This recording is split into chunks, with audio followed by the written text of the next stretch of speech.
most ridiculous thing to say. I'm so glad that you guys are here now. See, the thing is, we all have our opinions, but a lot of people like Steph, they think their opinions are facts. Yeah, it's kind of a fact that if you don't think that you're a sinner... Kind of a fact is an opinion, stupid. Yeah, but Trump might believe that. He goes to church. But he doesn't. He doesn't, because he was literally asked about it, and he said, I don't have anything to repent for, or I don't think I've done anything wrong. Okay, but listen. Andy, I'm trying to be clear on this. I have no problem with saying that Trump is evil, and maybe deep in his heart knows that he's evil, and he's lying to everybody. I'm fine with all of that. What I have problems with is saying, therefore, he's not the Christian. Like, I don't know why. Look, where does that come?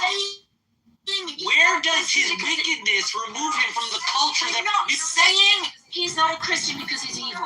We're saying he's not a Christian because he doesn't recognize Jesus as his Lord and Savior, and he doesn't think he's a sinner. You're only saying that because you're saying he's lying. I'm not saying he's lying. He's telling the truth. He's telling the truth. He doesn't think he's a sinner. And he said it over and over again. The other reasons are, he's just obviously not religious. Are you people fucking neurotic? Are you fucking mental, man? The fuck is wrong with you people? He's cheated on all his wives, and he is not repentant.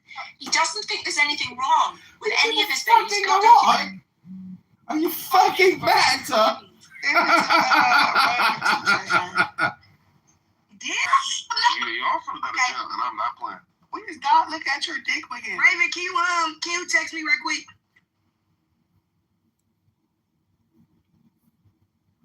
Sensitive to us, the way they are to the streets. That's just who they are. You know what I'm saying? But they don't understand that. Ain't no nigga being sensitive in the streets, girl. You cut me off, but you cut me off. So did she cut you off? Did she cut you off? Yeah, she did. But I thought I was tripping. I just...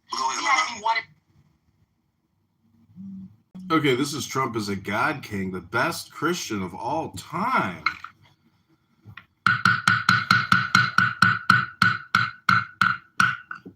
My friend, welcome to Trump as a God King.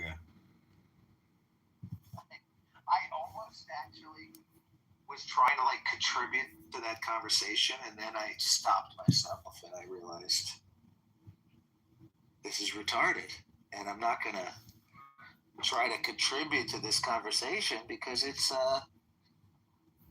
just a dope fest for our words, and I don't want to do that. Not a good use of time. Well, I like when Trump was asked, what's your favorite verse in the Bible? He's like, I like all of them. He just couldn't name a single fucking verse. That's good. Okay, I'm willing to give, most people the benefit of the doubt. I'm willing to give people the benefit of the doubt. That makes them Christian. Jesus Christ. Jesus Christ! Yeah, so can the Pope, and he's not a Christian either. He nits everybody. Selling Bible is a good standard for whether or not you're a Christian. In terms of the commandments the Christians gave to their offspring, it was to spread the word. And if he's literally publishing Bibles and selling them, I got some new books in the mail. Okay, we're just gonna leave that room. Let them be. Let those Christians simmer. They're in a crock pot of despair.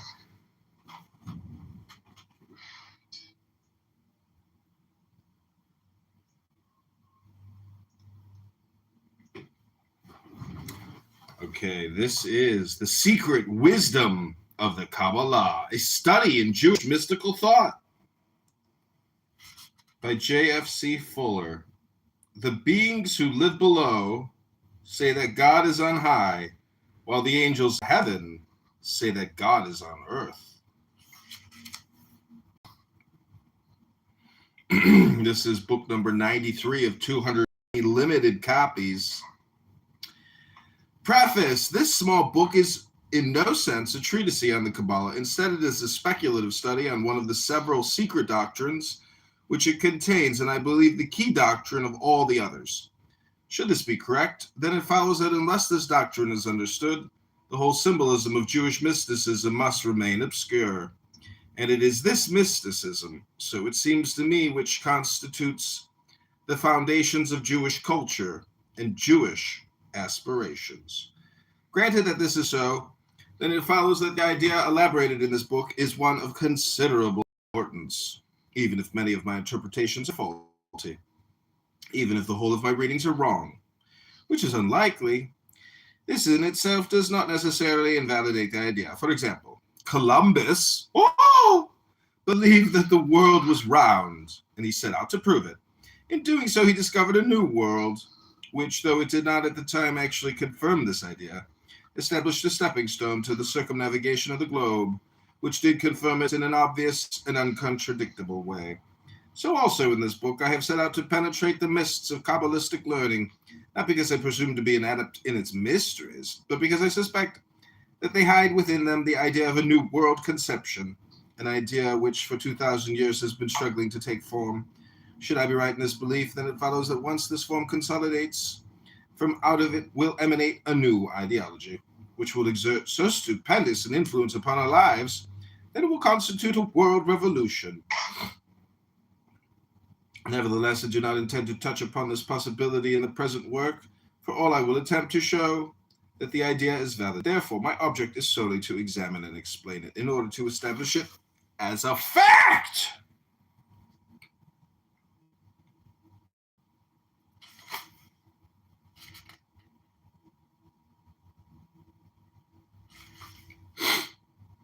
Introduction: The Mystical Foundations of the World Order.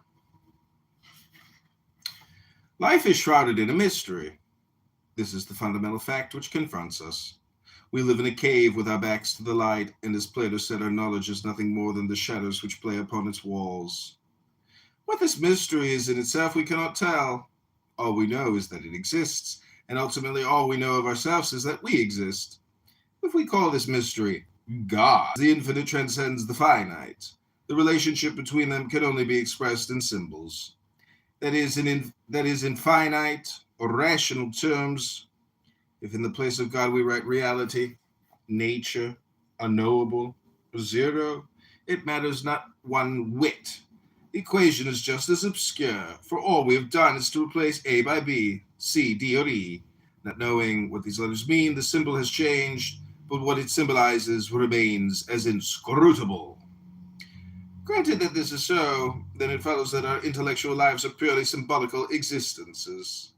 All of our thoughts are nothing more than symbols of a mystery, whether it embraces God, the ultimate source of all things, or reality, the tangible world in which we live.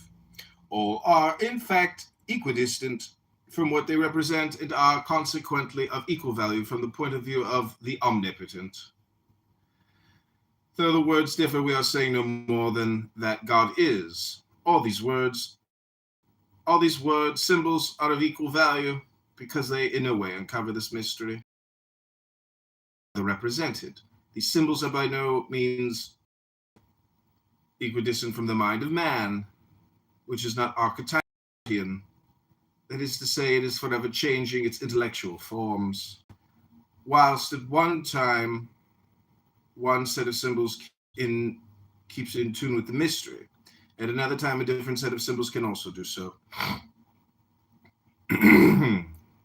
Consequently, though A, B, C, D, and E are all of equal value to the represented, they are by no means of equal value to the representer, ourselves. Granted that this is so, then it follows that symbols to remain potent must change as intellectual concepts change. For example, should we today declare that the universe is composed of minute, indivisible, and indestructible atoms of matter, we can expect no appeal from scientific mind, because the conception of the universe has changed, and the man of science is thinking in terms of electrical waves or waves of light. Nevertheless, these waves are just as much symbols as atoms are, and in themselves they explain nothing. Yet their virtue lies in that they fit better into the present order of scientific thought. That is, symbolically, they are not out of place. That's called reading a book!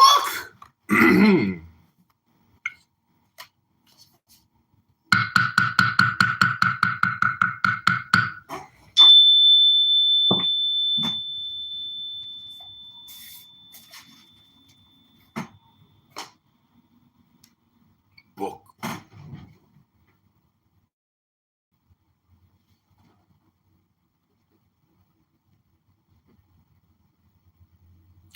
put in the chat in that room that if I had a wife like Steph, I would abandon and leave her because she talked too much. And it was at that exact moment that McZed invited me up to the stage.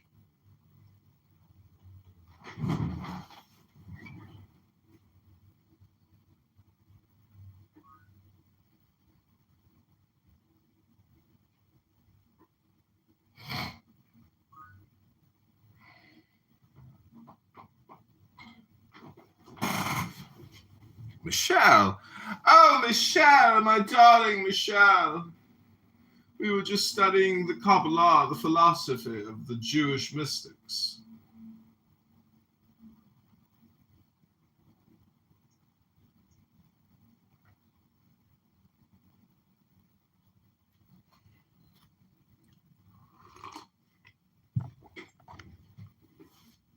By the way, Michelle, this room title is facetious because people apparently don't understand what a joke is anymore.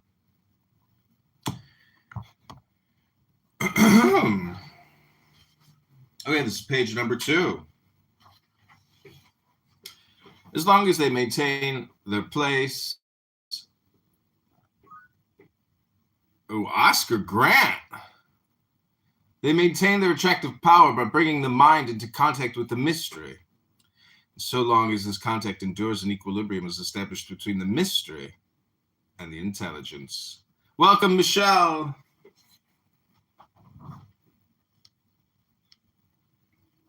Hello.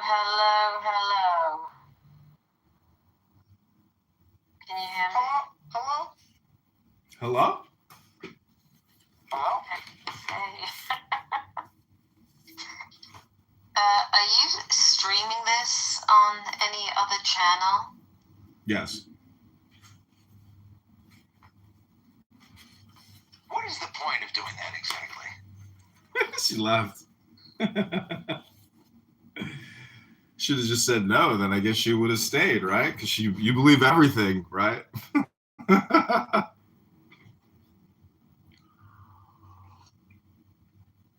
What I think is funny is that now her profile will show this room. So whatever I change the title to, or whatever we say, will show up under her profile.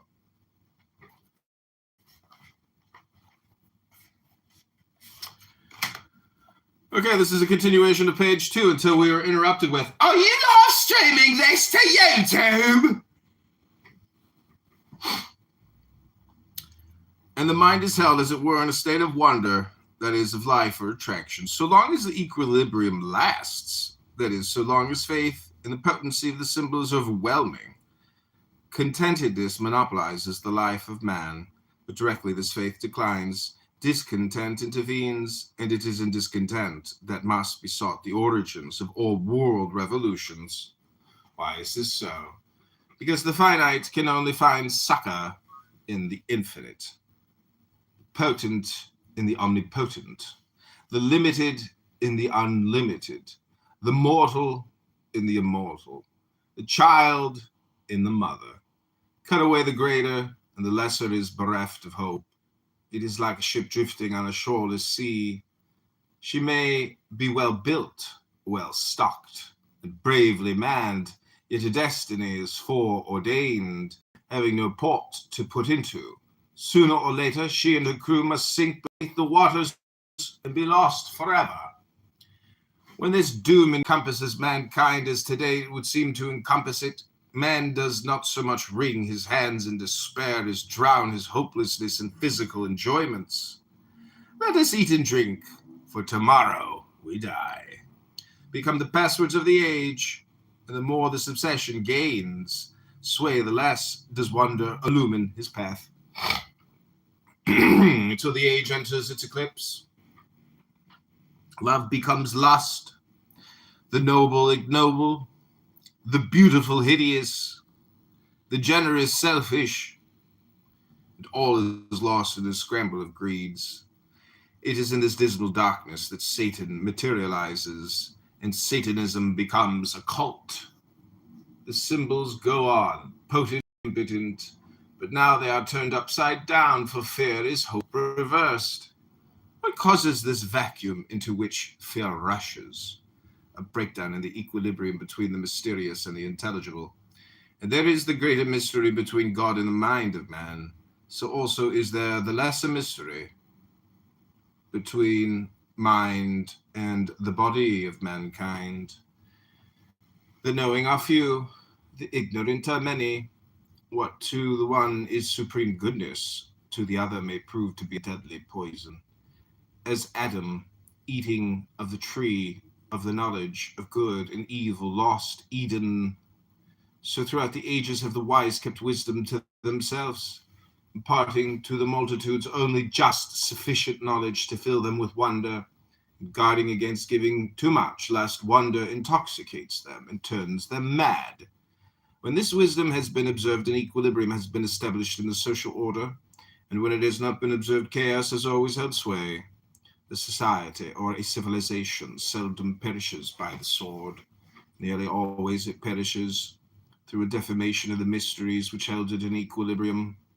When Ham uncovered his father's nakedness, he was cursed. So also was Prometheus, punished for stealing fire from heaven. Thus it happens that a people or a civilization is cursed when its rulers uncover the mysteries in the public places. When the symbols are made cheap, they are misunderstood. They cease to be symbolical and become real. Idols in the eyes of the multitudes. When the multitudes dance round the golden calf, then are the tables of the law cast upon the ground.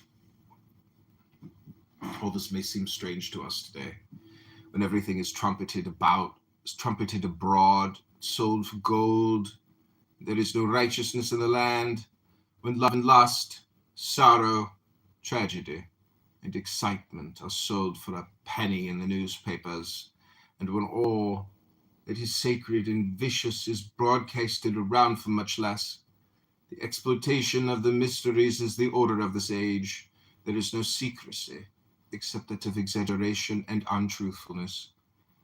Yet may not it be said, is not the progress of today due almost entirely to publicity? Yes, it is undoubted. But what profits progress if the world is to be filled with discontent? Freedom is a sublime mystery. But when this mystery is vulgarized, it becomes anarchy. Look around, everywhere we see turmoil, strife, jealousy, fear, and greed. Satan brooding over the four corners of the world, and the drums of war beating nearer and nearer. Behind this turmoil crouches the machine, the Baphomet of the age of iron.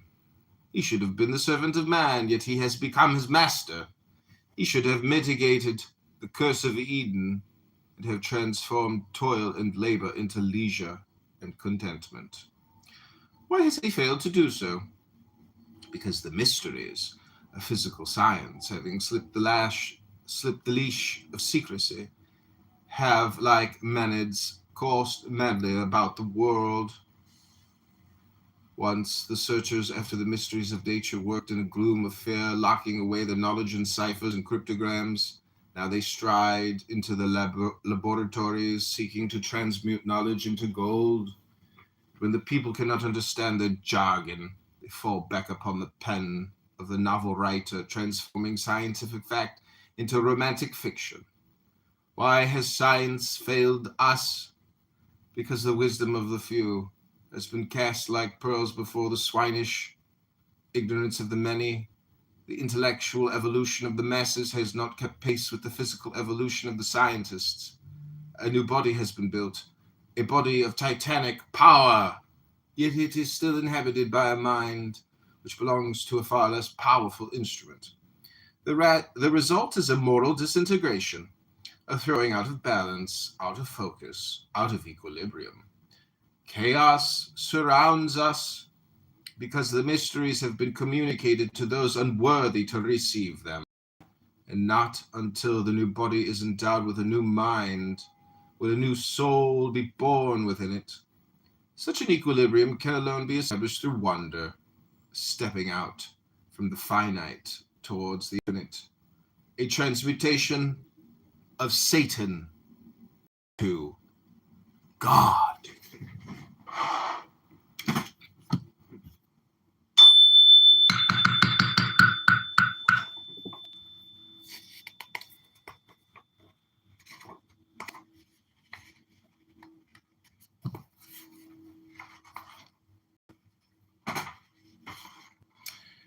Transcendental knowledge. Trans. Transcendental knowledge is knowledge which transcends the intelligence. Yet it need not therefore be acknowledged. Need not therefore be knowledge which is beyond the focus of the mind. The differential calculus is common knowledge to the mathematician, and yet it is transcendental to the majority of mankind. So also with practically all science, it is itself the prerequisite of the few whom we call the wise. Today, the fundamental difference between the science of this age and the science of past ages is that whilst formerly the universe was looked upon as being full of symbols which, when read correctly, could lead us to the real being which they clothed, today the universe is considered to be reality itself.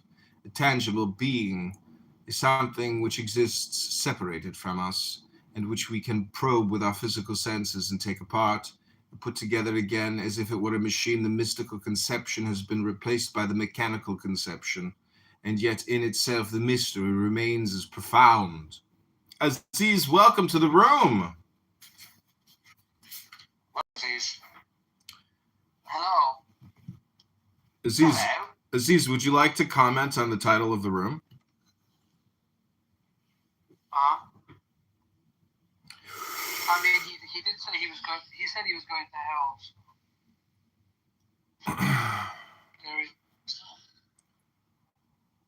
He was on the plane. He was like, "I'm gonna go to hell." He said that? Yeah, he said that. He said that on his jet. He was doing an interview. He was, I'm gonna go to hell. I'm probably gonna go to hell, but I'm probably gonna go to hell. He said that. I can. Wait, but what? About what? Shall I play it? Should I play it? Yeah, play it. I don't want to misquote him. You know what I mean? So let's. Can you play the latest episode of the Zach's Mom podcast featuring Zach's dad? Because I made a new AI theme song for the Zach's Dad podcast. I was listening to your music yesterday, John. I don't know if you were around. Oh, here we go. But it was playing music. It was playing like a lot of like Take the Deepest Breath of the Day and The Man Has the Right to Think What He Will. But then it started playing Everything Bagel. I got a really good Everything Bagel from the deli. Yeah, here we go. You had talked a couple of weeks ago, you were doing an interview, and you talked about how you hope to end the war in Ukraine because it might help you get into heaven. How does this help? Does this help? I mean, I'm being a little cute. I don't think there's anything going to get me in heaven. Okay. I think I'm not maybe heaven bound. I may be in heaven right now as we fly in Air Force One. I'm not sure I'm going to be able to make heaven, but I've made life a lot better for a lot of people. And as an example, had the election of 2020 not been rigged, you would. So yeah, he just waffles off. Did we get the point? Yeah.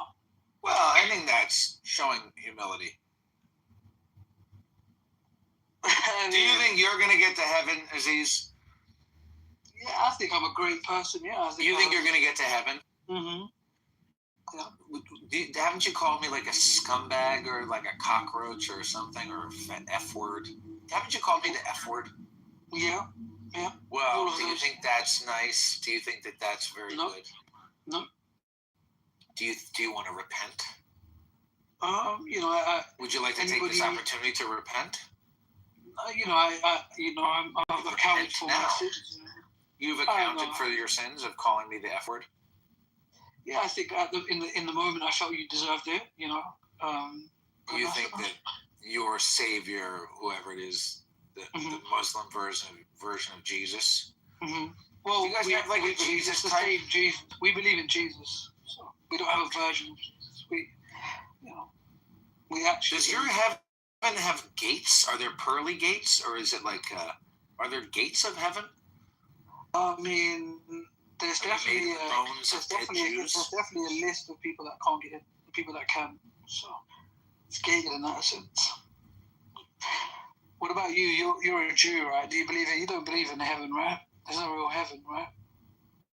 I don't know, to be honest with Jews you. don't I don't believe really in know what I believe. No, you guys don't believe in heaven. You have like a... I'm a Jew ethnically first. Does that make sense to you? Not really, no.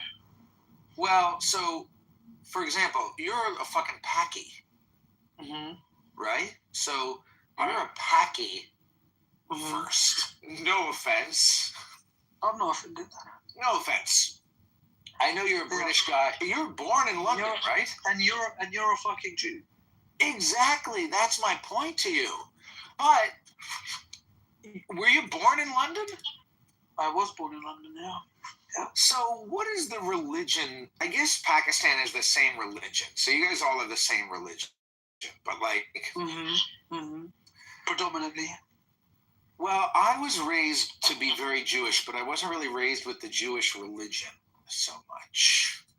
And then when I got into religion, you know, I learned about all the religions of the world. And so I have a very comprehensive set of religious or spiritual beliefs, not just Jewish. So I am. So what do you believe? Same way that you're a fucking Paki. So what do you believe? Well, I believe the way that can be named. I believe that whatever you can believe in, whatever can be believed in, is probably not the eternal way of the world. Because I believe that the answer to like what happens after we die. Is it racist if I call you a fucking Jew? Is it racist if I call you a fucking Jew? Well, because it's like, it depends on your tone. Well, not racist, anti-Semitic, right? Isn't that what we say? That's what we say. Is that anti-Semitic? I believe it's pronounced anti-Shemitic. Okay, Shalom, I'm going to try to save the R word for later. We're moving this conversation on. Aziz, I know you know, I found a link about the dopamine switch in the brain. It turns out that your conversation, gentlemen, is creating dopamine for the both of yourselves and enhancing your dope. Bigger dopes. Aziz, do you think you're a dope? Yeah, depends on how you define the word. Probably, yeah. I would say so. Think about all the years you've been coming to Clubhouse talking to El Normo. Oh my God. Oh God, don't remind me. Do you hear El Normo in your sleep? When you go to the gym and work out, which you probably don't, but if you did, do you think you'd hear El Normo telling you to try to get one more rep in? I mean, he's like my nemesis, you know what I mean, at this point. So, you live your life with nemesis? Yeah, I mean, it's a driving force, you know what I mean? I like Norm. Well, Aziz, he gets roasted by Norm. Everybody roasts Aziz, but when Norm does it, it's got to be particularly painful and hurtful. Am I correct, Aziz? Well, I like Aziz too. I don't think people take Norm seriously. Genuinely, I don't think anyone really takes. Do you think people take you more seriously than El Normo? Yeah, reluctantly. Like I mean, I even disagree with people and they take me more seriously.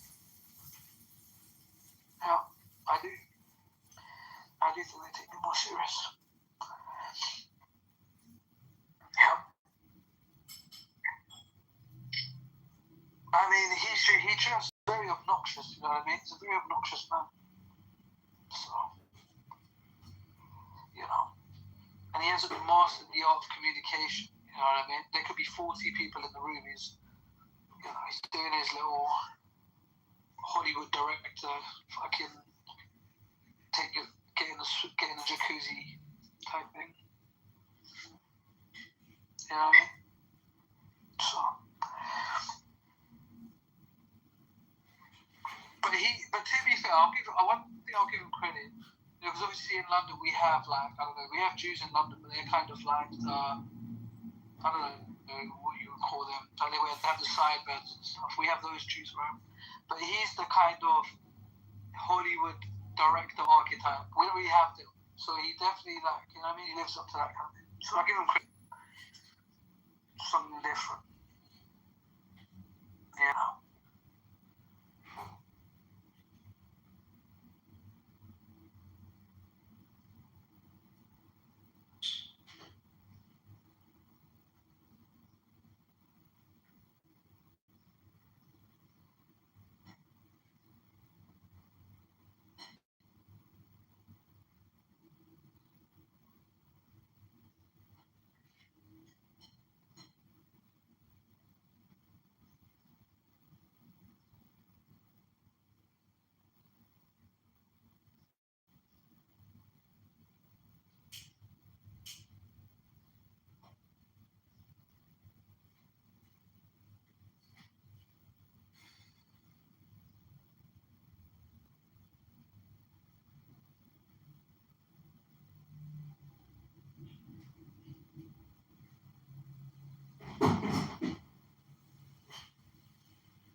Oh, did Aziz leave? Oh!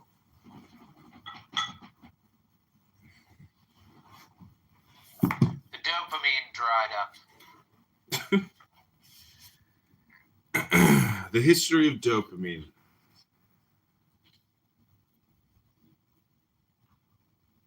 Okay, this is continuing on the secrecy of transcendental knowledge.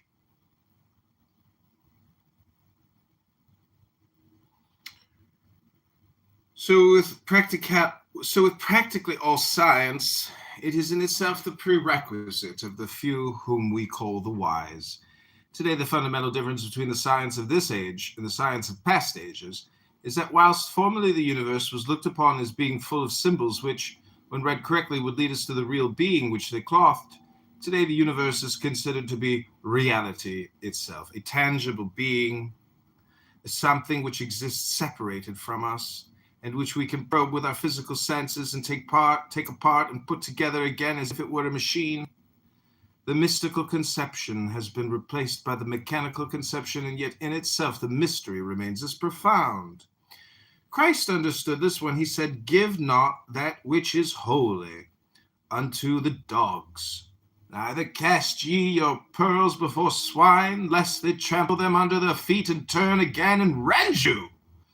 To the common folk, Christ spoke in parables, not because he was of a common mind, but because he was an initiate, and so understood how fine is the division between reason and madness, and how easily can knowledge dissolve the filament which separates these two.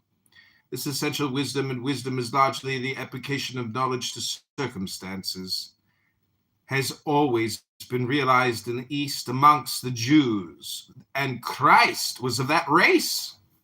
We find it firmly established, and it is not a mere coincidence, that the Hebrew word sod, which means mystery or secrets, has the same numerical value, namely 70, as the Hebrew word which represents wine, for mystery can intoxicate as well as refresh. The mysteries of the early Hebrews, closely guarded by the sons of the doctrine, and it would appear that many of their secrets were derived from Egypt and later on from Babylonia. We are told that Moses was learned in all the wisdom of the Egyptians, and that in the first 4 books of the Pentateuch, he was esoterically laying down the principles of the secret doctrine. He initiated 70 elders into the mysteries, which they transmitted from mouth to ear. Generally speaking, the initiates led an ascetic life in order to separate themselves from the ignorant and unwise, so that they might guard against divulging their doctrines. In these distant days, the mysteries of nature and what is now called physical science form part of the hidden cult.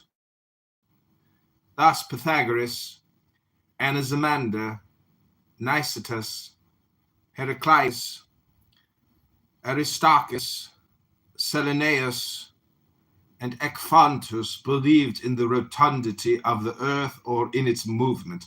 The first of these philosophers holding that each star was a world possessing its own atmosphere and surrounded by immense spaces of ether. But this knowledge was never popularized for fear of upsetting religion, by means of which authority over the ignorant masses was maintained. Early in the 4th century AD, we find Lactantius writing, "It is absurdity to believe that there are men who have feet above their heads. In countries in which all is inverted, in which the trees and plants grow from the top to the bottom, we find the germ of that error among the philosophers who have claimed that the earth is round." St. Augustine held a similar opinion long before Copernicus wrote his book Revolution of the Heavenly Bodies, about 1542 AD. We find that the medieval Jews had buried this secret in the Zohar, in which may be read. In the book of Hamanuna the Old, we learn that the earth turns upon itself in the form of a circle, that some are on the top and others below, that all creatures change in aspect, following the manner of each place, keeping, however, in the same position. But there are some countries of the earth which are lightened, whilst others are in darkness. These have the day when for the former it is night, and there are countries in which it is constantly day, or in which at least the night continues only some instants. These secrets were made known to the men of the secret science, but not to the geographers.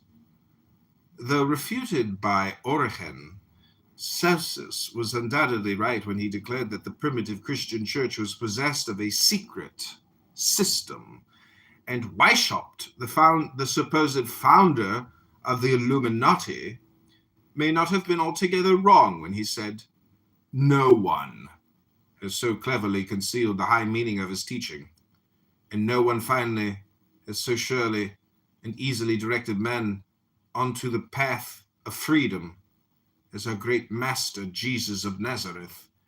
This secret meaning and natural consequence of his teaching he hid completely, for Jesus had a secret doctrine, as we see in more than one place of the scriptures."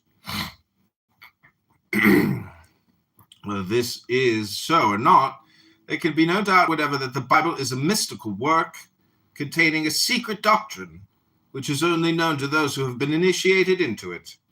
But part of this doctrine will be discovered later on in this book.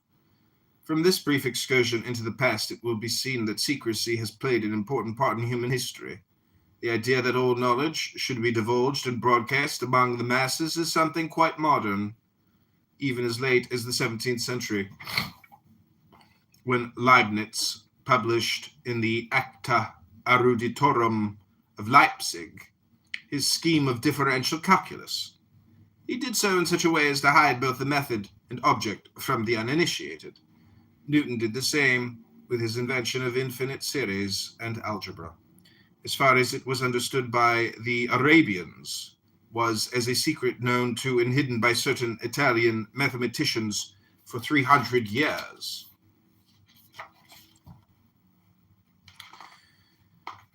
The world is a mystery, and mysteries are dangerous to the uninitiated. Here are two facts which would seem to be unpredictable, for divulgence has invariably led to active discontent caused by a loss of balance between the spiritual and the mundane. Like all other peoples, the Jews realized this, and long before the Kabbalah was known as an occult science, the mysteries of creation, evolution, and dissolution were locked up in their sacred writings. Then came the Great Dispersion. A small people bereft of nationship was cast into a dissolving world, and almost simultaneously a new cult arose called Christianity, a Jewish heresy. The reaction on Orthodox Jewry was instantaneous, for a tension was established, which later on led to the persecution of the Jews, whereupon the secrecy of the doctrines took on an accentuated form. For self-preservation had now to be added to non-revelation. This led to the growth of oral traditions. The secret doctrines were passed from mouth to mouth and were locked away in the brains of the priesthood and the learned. Later, a persecution began to slacken. The written word once again began to appear, and by degrees the Kabbalah emerged into daylight. The word is a curious one. Its value is 70, which is, as we have seen, the numerical value of sod. 4 plus 6 plus 60 equals, and wine, 10 plus 10 plus 50 equals, and also of night, 30 plus 10 plus 30, and be silent. Wow! 6 plus 5 equals some Hebrew letters plus 5. Therefore, it may be said to mean the secret which intoxicates, which is as dark as night, and which must not be divulged. The fountainhead of this doctrine is the Zohar, or Book of Splendor, a vast jumbled commentary on the Pentateuch, written partly in Aramaic and partly in Hebrew. Tradition asserts that its author was Rabbi Simeon ben Yochai, who lived in the 2nd century AD. Of it, Ginsburg says, "It was first taught by God himself to a select company of angels who formed a theosophic school in paradise. After the fall, the angels most graciously communicated this heavenly doctrine to the disobedient child of earth to furnish the protoplasts with the means of returning to the pristine nobility and felicity. From Adam it passed over to Noah, and then to Abraham, the friend of God, who emigrated with it to Egypt, where the patriarch allowed a portion of this mysterious doctrine to ooze out. It was in this way that the Egyptians obtained some knowledge of it, and the other Eastern nations could introduce it into their philosophical systems. Moses, who was learned in all the wisdom of Egypt, was first initiated into it in the land of his birth, but became most proficient in it during his wanderings in the wilderness, when he not only devoted to it the leisure hours of the whole 40 years, but received lessons in it from one of the angels.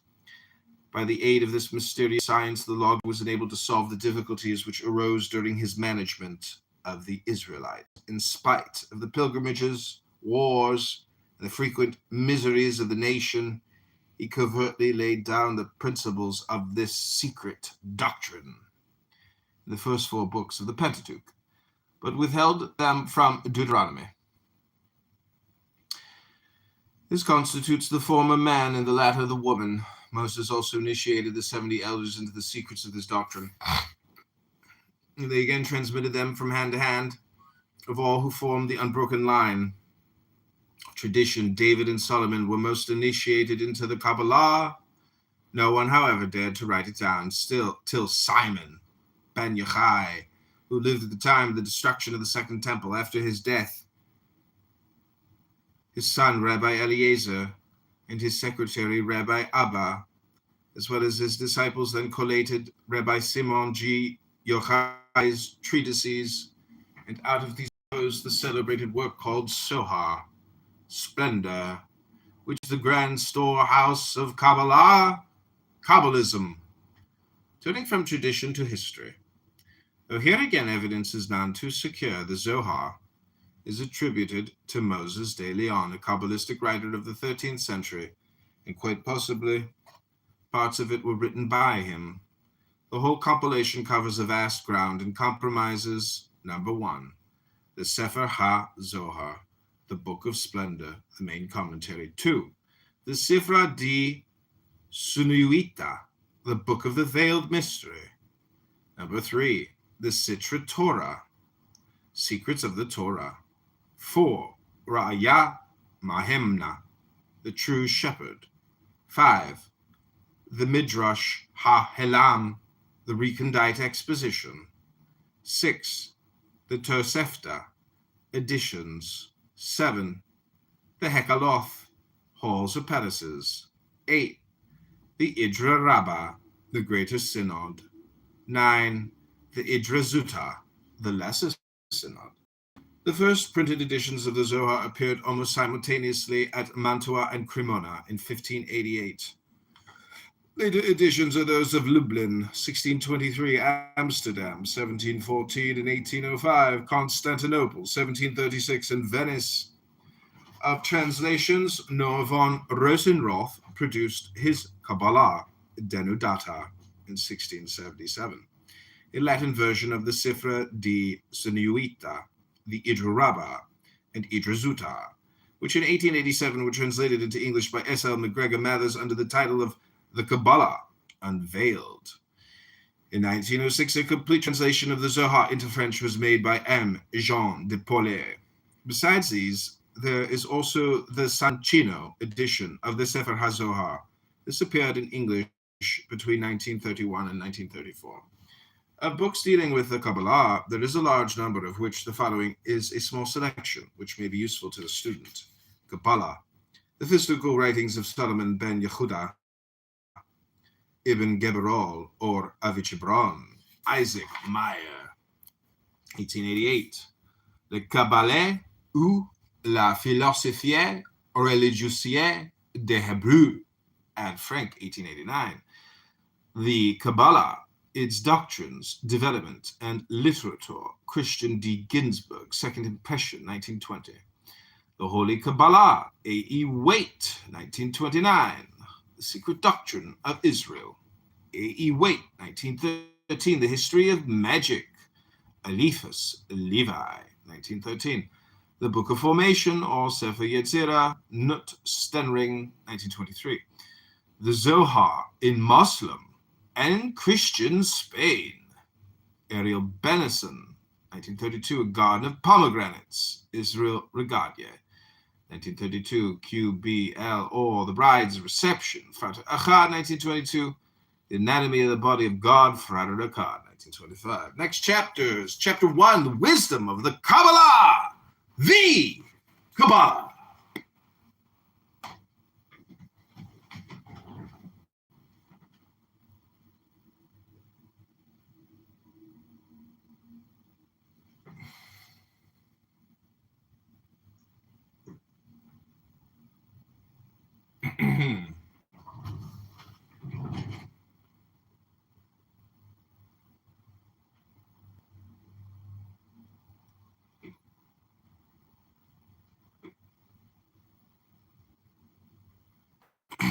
I have another room open. I think it's funny how people come into other rooms, they raise their hand, and if they don't immediately get brought up, they just leave.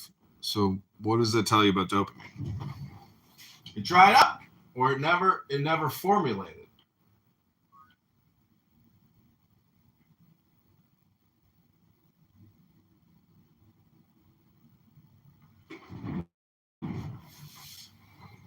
Okay, Rabbanu Shalom, what'd you think about that first few pages of this book by J.F.C. Fuller on the Kabbalah? Well, it's interesting. It seems like a lot of, so far, just background and introduction.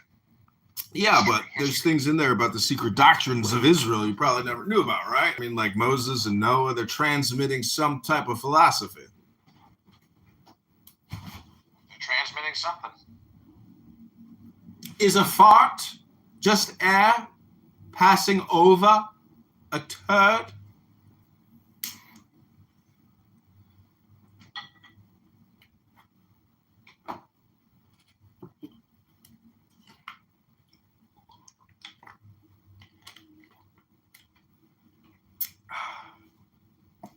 Okay, continuing on to chapter 1, the wisdom of the Kabbalah.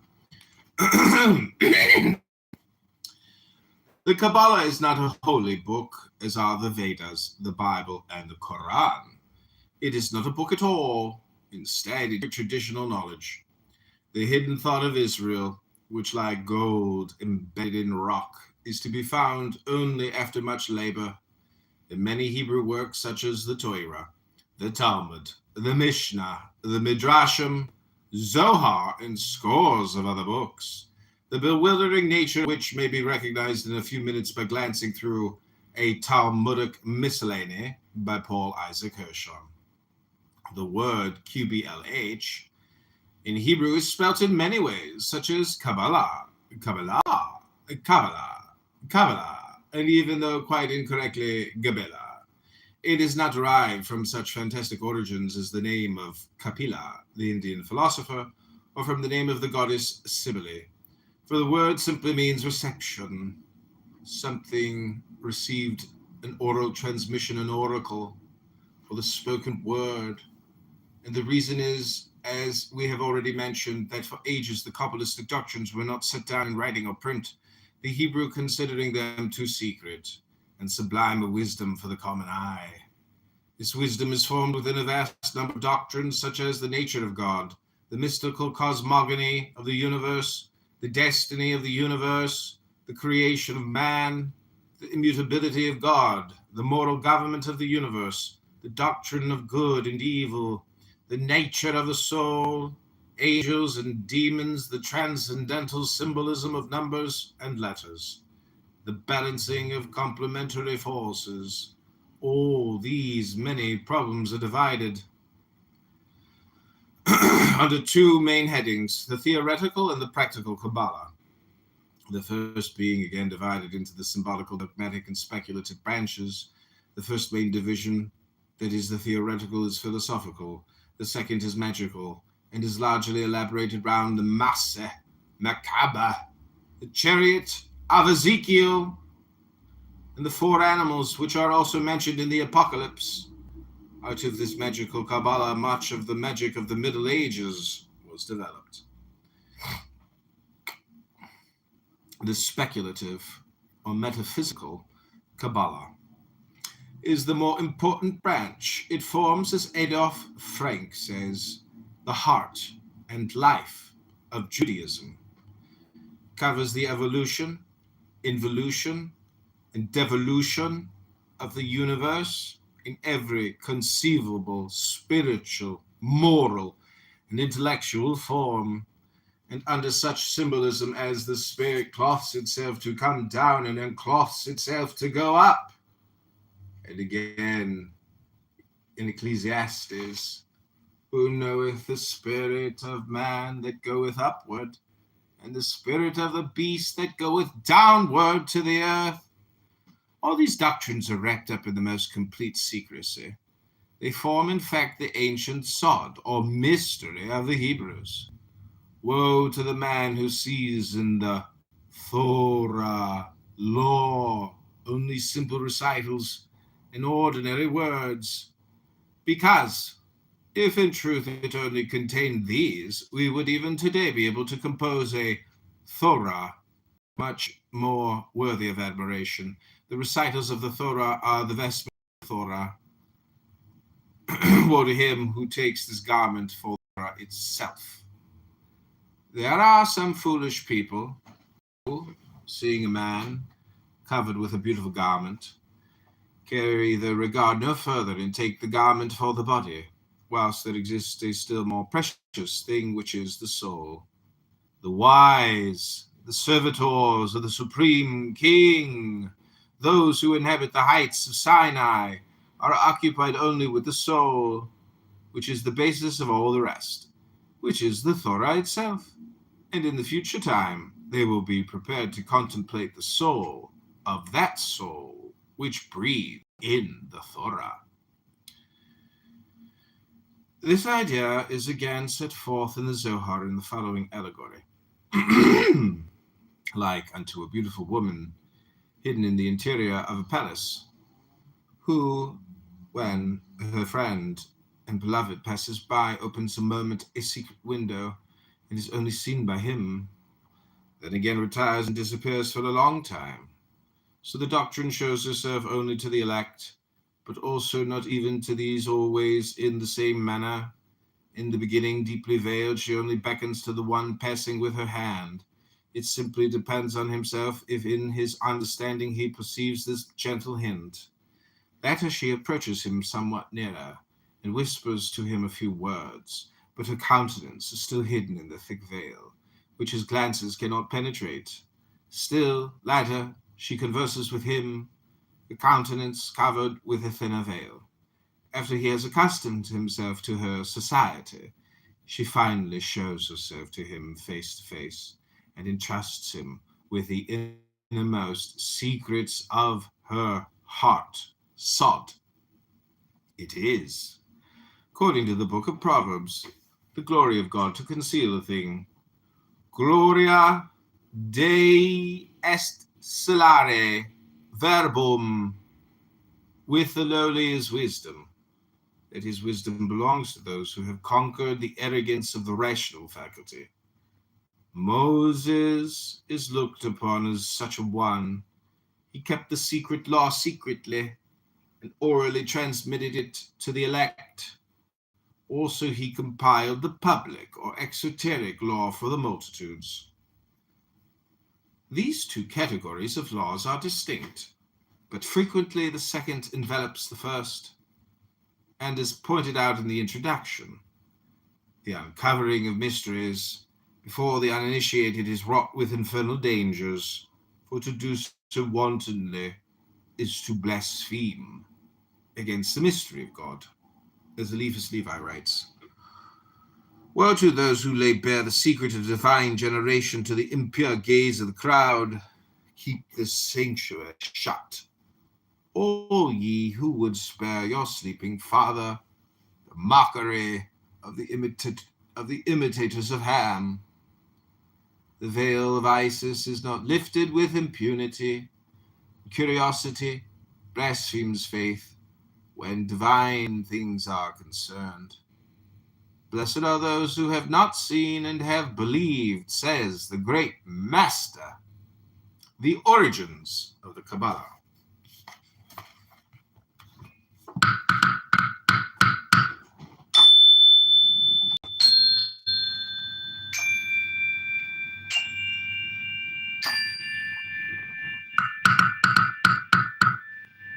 Hello?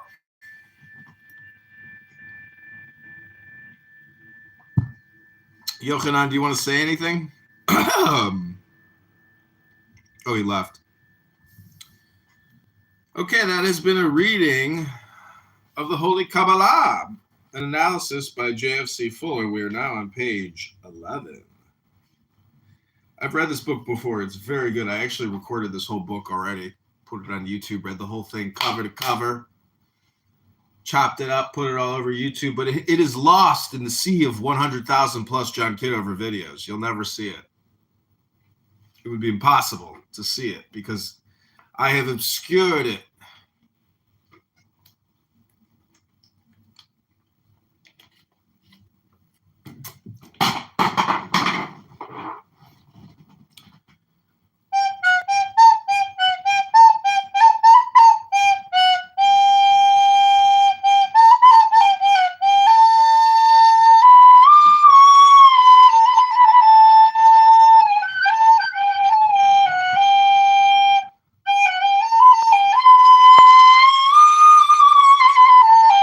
Never had one lesson. Okay, this is known as a Jew harp.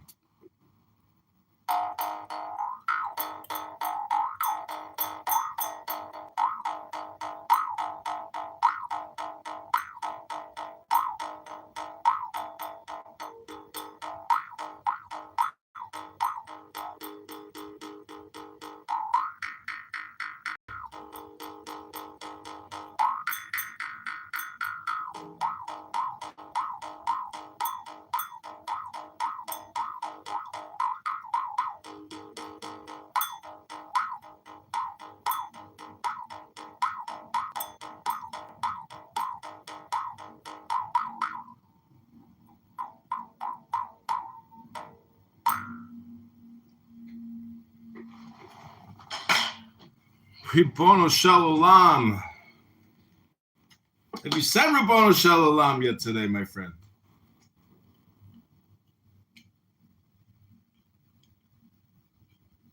Hello?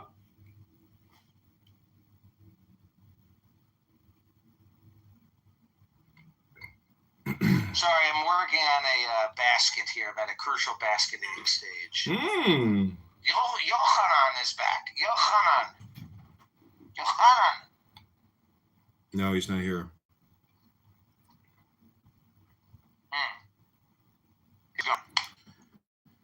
But what I give you is another, it's the same room we were just in. Let's just give them a 60-second gaze and see what they're talking about. Gaze into the abyss?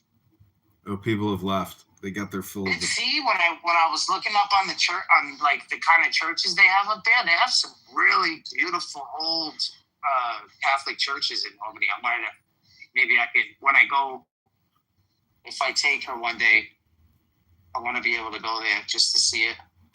I don't know if you know this, but Barth is a meth addict, and yesterday he said that he can't go to work because he doesn't have any meth. I remember every time I drove through it, going to New York City. What? He's fiending? It's really neat. He's been taking Adderall for 20, 30 years. There's a lot of like nice resorts and shit like that. Not resorts. What do you call them? Camping and shit. Oh, hell yeah. Not even just camping, like old buildings. Just old, like the old. He's a meth addict.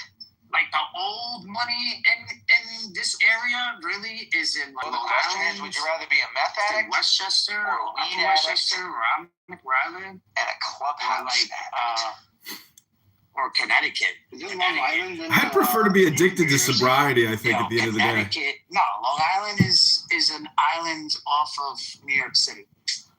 Oh, but it's part of New York? Yeah. Oh, okay. Yeah, Connecticut is nice. Connecticut is good money. Connecticut, It's, but it gets really ghetto, like, because what happens is, Really?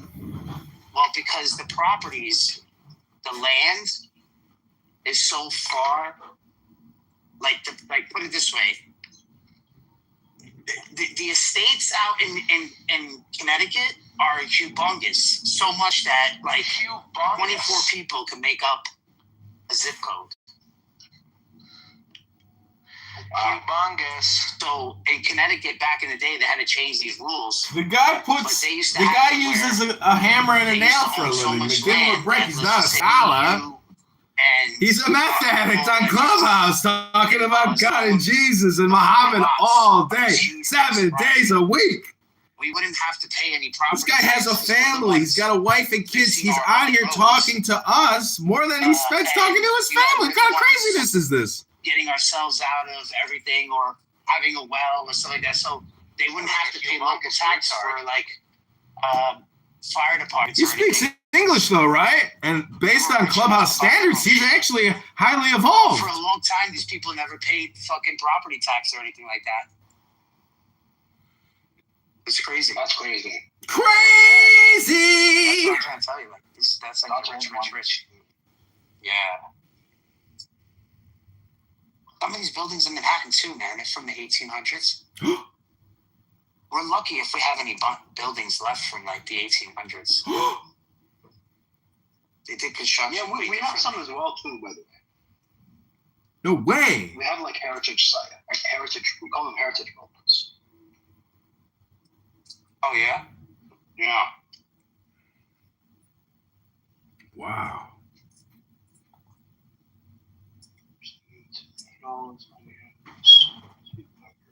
Have you lost any weight? He's also on peptides, by the way.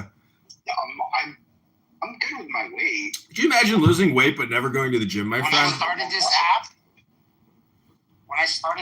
app 2 years ago, I weighed 240 pounds. Wait, how tall are you? I'm 6 foot. That's a I'm lot, 40. man. Yes. 40 for 6 foot, still a lot. Yes. Yes. Now I'm down to 196. Wow! I haven't weighed this less, bro, since high school.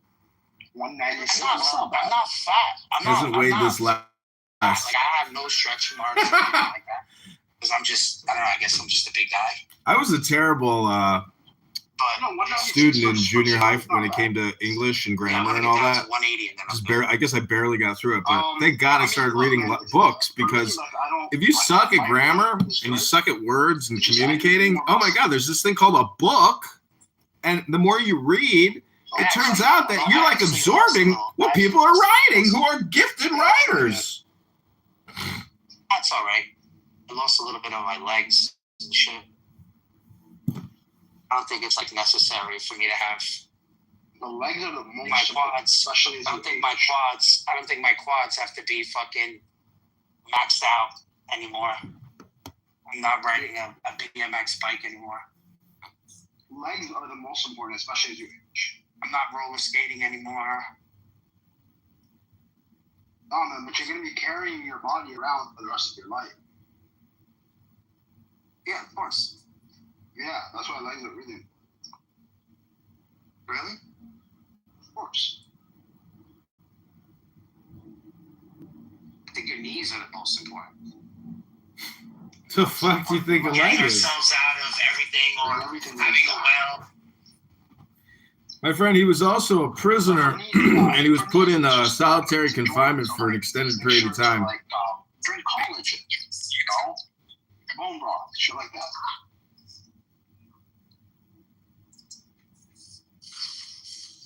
You take vitamins? You I'm not take so much vitamins? I think like specific stuff. Like I'll take omega-3s, collagen, proteins. Okay, we've come back. That was a quick sample of how people like to waste their time. It's like talking about the weather.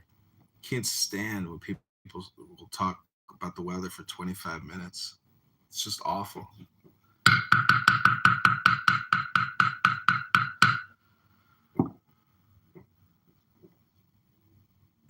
Okay, continuing on in the Kabbalah, the secret doctrine. If you're liking this video, hit the like button. Use your fingers to vote. If you think I'm just a bald, annoying asshole and you want to use the downvote button, you can do that too. That's your choice.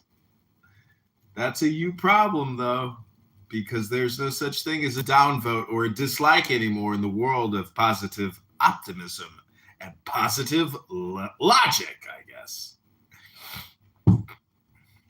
It's too disheartening in Mark and Priscilla Chan Zuckerberg's universe where they're constantly trying to figure out how to fight inflammation.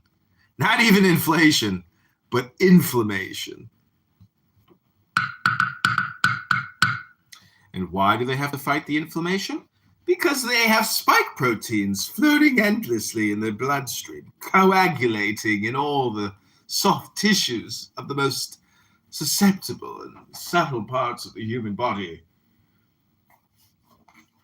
Okay.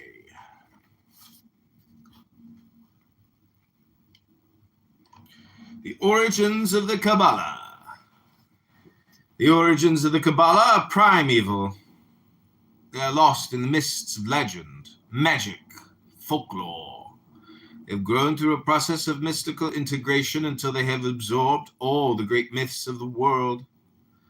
The Kabbalah is consequently a universal philosophy, combining the eternal masculine and the eternal feminine, and cementing them into the eternally human. So it happens that wherever we search, we find origins. Thus, in Essenism, we find Kabbalism. The Essenes were not to divulge the secret doctrines to anyone, carefully to preserve the books belonging to their sect and the names of the angels or the mysteries connected with the Tetragrammaton and the other names of God and the angels comprised in the Theosophy, as well as with the cosmogony, which also played so important a part among the Jewish mystics and the Kabbalists. But long before the Essenes existed lived the Kabbalah. Aryan and Chaldean esoteric doctrines percolated into it. In Egypt, the mysteries of the sun god, the moon god, of Osiris and Isis impinged upon it. Assyria and Babylon gave it much. Not a very little may be traced to the Vedas, the Upanishads, the Bhagavad Gita, and the Vedantas, and much of the practical Kabbalah to the Tantras, more especially. Historically, the main point of interest is that the Kabbalist is an inveterate plagiarist.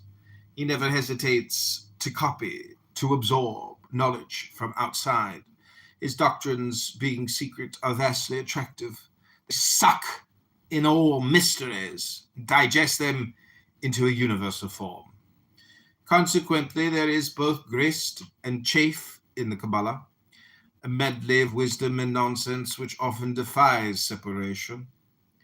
The outstanding advantage of this plagiarizing is that it offers something to everyone.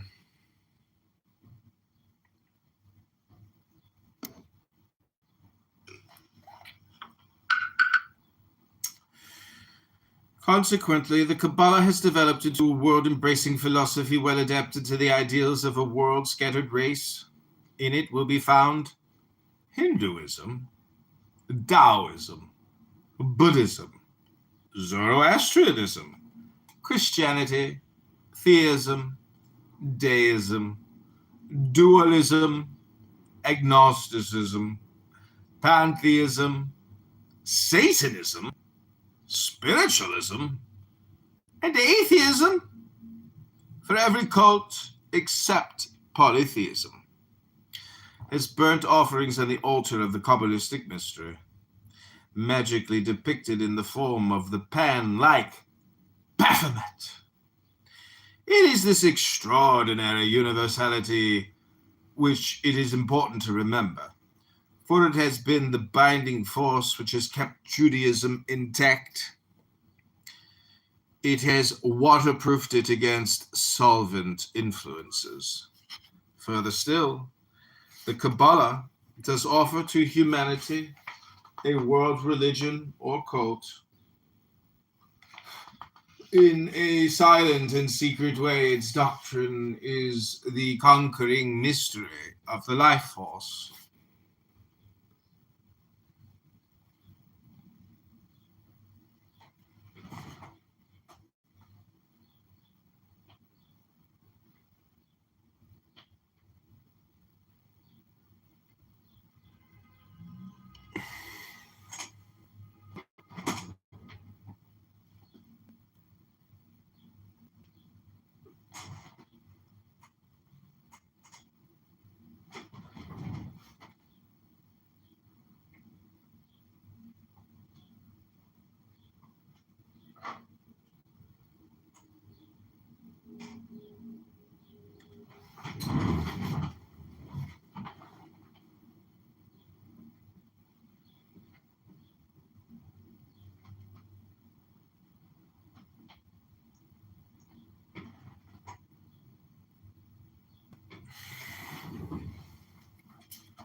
Okay, that's going to conclude my reading for the day. I'm going to change the title of this room.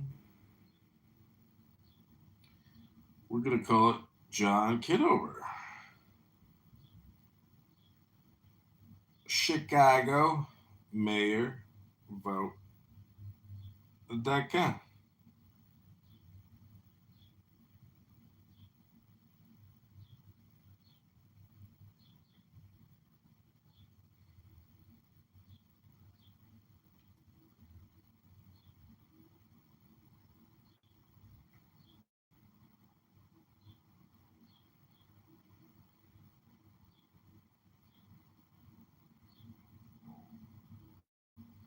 Okay, I'm gonna bring you back to the Christian dopamine room. I don't.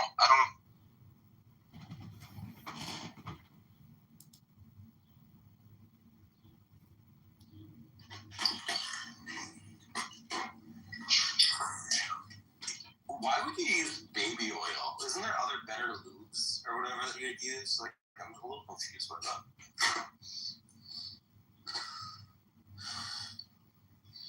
Bro, he was putting GHB and like fucking and like MDMA in the fucking baby oil, bro. He's Oh, he's putting drugs in the baby? yeah. You didn't know that? What? No. Why would you put drugs in the baby oil? I thought he was just lubing people up and like oil. Bro, alright, just look it up, man. Don't take my word for it. Look it up. Why would you put drugs in the baby oil? It's a great question. Do you have an answer? You can get high on. I don't think you can get high on MDMA via the skin. Then you gotta eat it. Okay. All right. So if it's so that there's places in your body that are very vulnerable, like behind your ears, your armpits, genitalia, your these sort of areas, under your armpits, things like that, your neck, behind your ears, stuff like that. Oh shit. So those areas are more susceptible. Like, your hands, think of your hands as being 100%, and like inside your mouth or your privates being, like the most sensitive. Get what I mean? Yeah, dude. That's fucking insane.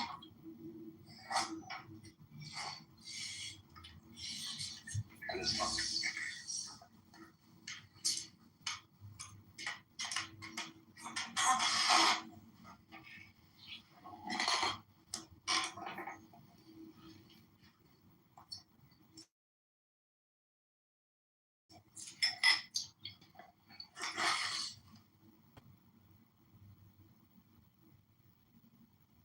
You had to hear Spam earlier. He was singing Jewish songs that he learned in the yeshiva.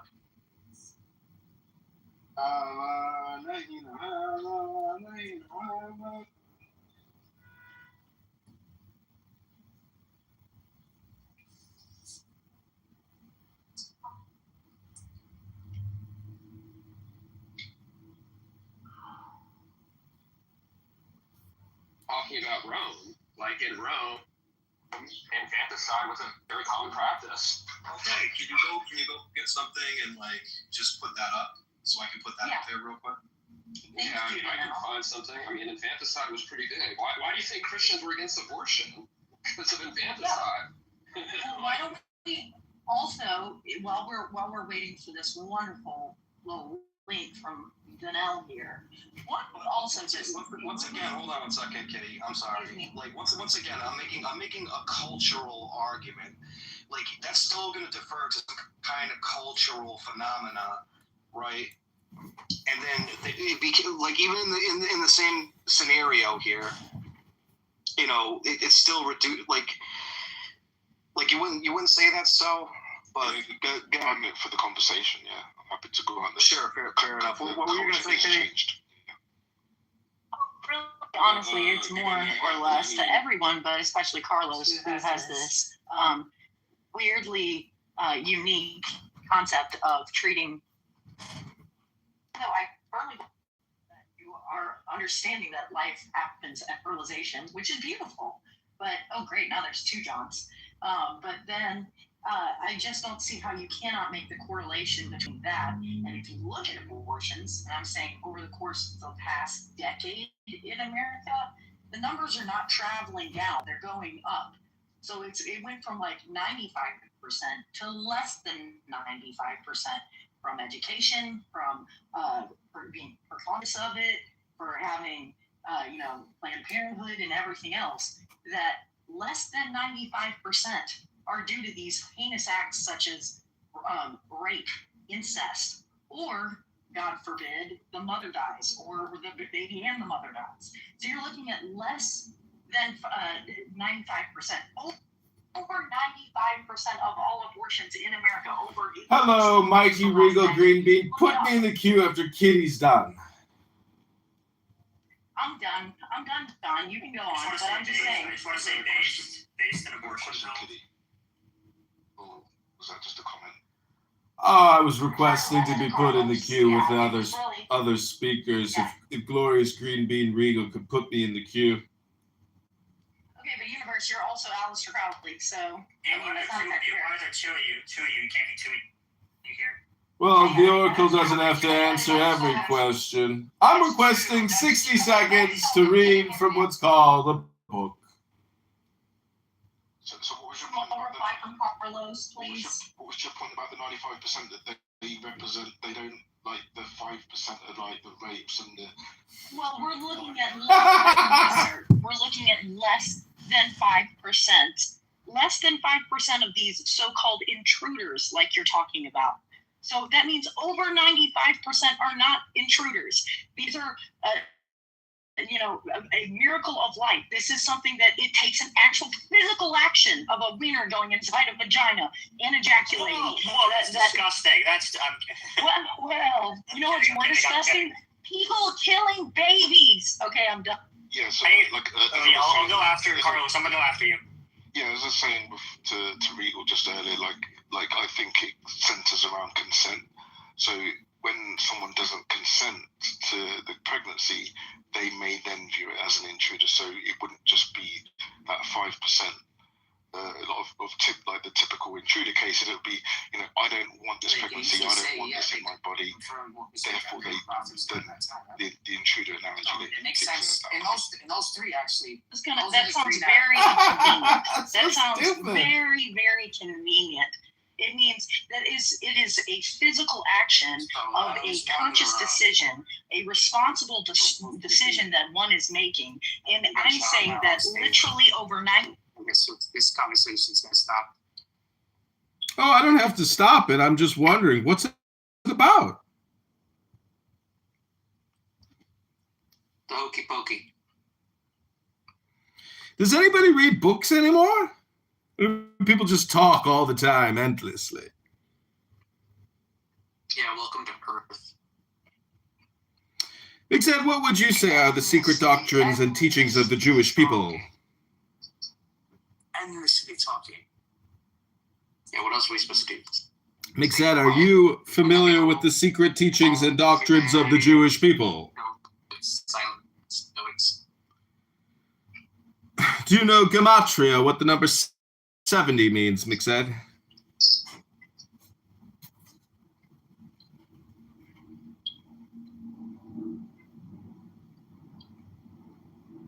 Wunderbar.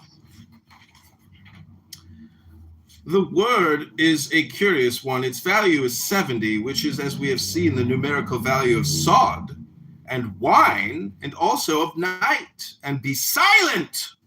Therefore, it may be said to mean the secret which intoxicates, which is as dark as night, and which must not be divulged. The fountainhead of this doctrine is the Zohar, or Book of Splendor, a vast jumbled commentary on the Pentateuch, written partly in Aramaic and partly in Hebrew.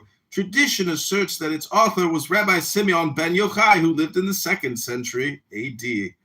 Of it, Ginsburg says,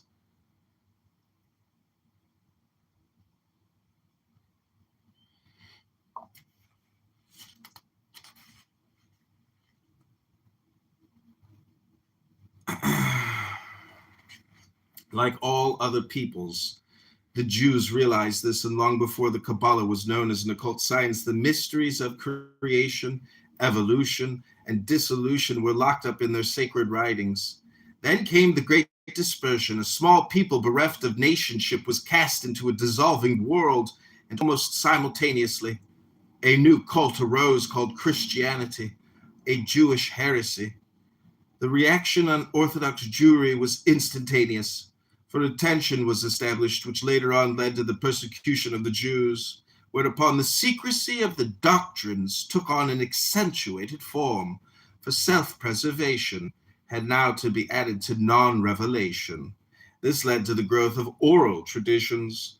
The secret doctrines were passed from mouth to mouth and were locked away in the brains of the priesthood and the learned. Later, as persecution began to slacken, the written word once again began to appear, and by degrees the Kabbalah emerged into daylight.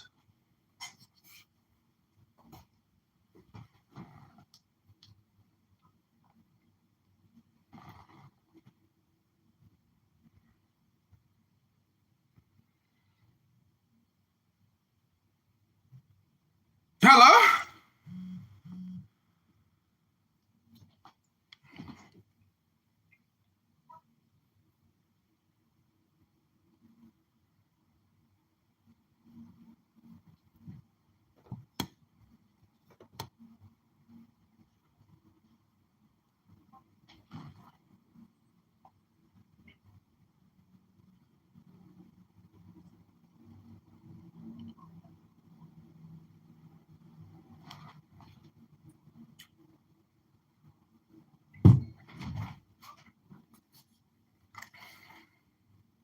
What do you think Moses was doing in the desert for 40 years? He was reading books, obviously. He was publishing books. 5. The philosophy of the Kabbalah is not difficult to define. It is a question of balance, of poise, and of equilibrium. But to explain what is meant by balance or poise is not so easy, and in place of attempting to do so in a few sentences, we will let this central principle evolve slowly on its own in this and the next 4 chapters. Yourself compelled to speak such that you find text to read out to others, you might consider exploring other sections of the library. Esoterically, the object of this philosophy is a return of the universe into the structure of the first atom. This mystery we will attempt to explain later on. Exoterically, it is the return of Israel to the Garden of Eden, the megalomania of the all-conquering Jew. The relationship between these two objects is that the second constitutes the protective shell of the first. The second maintains the Jewish peoples intact, and this intactness enables Kabbalistic wisdom to evolve.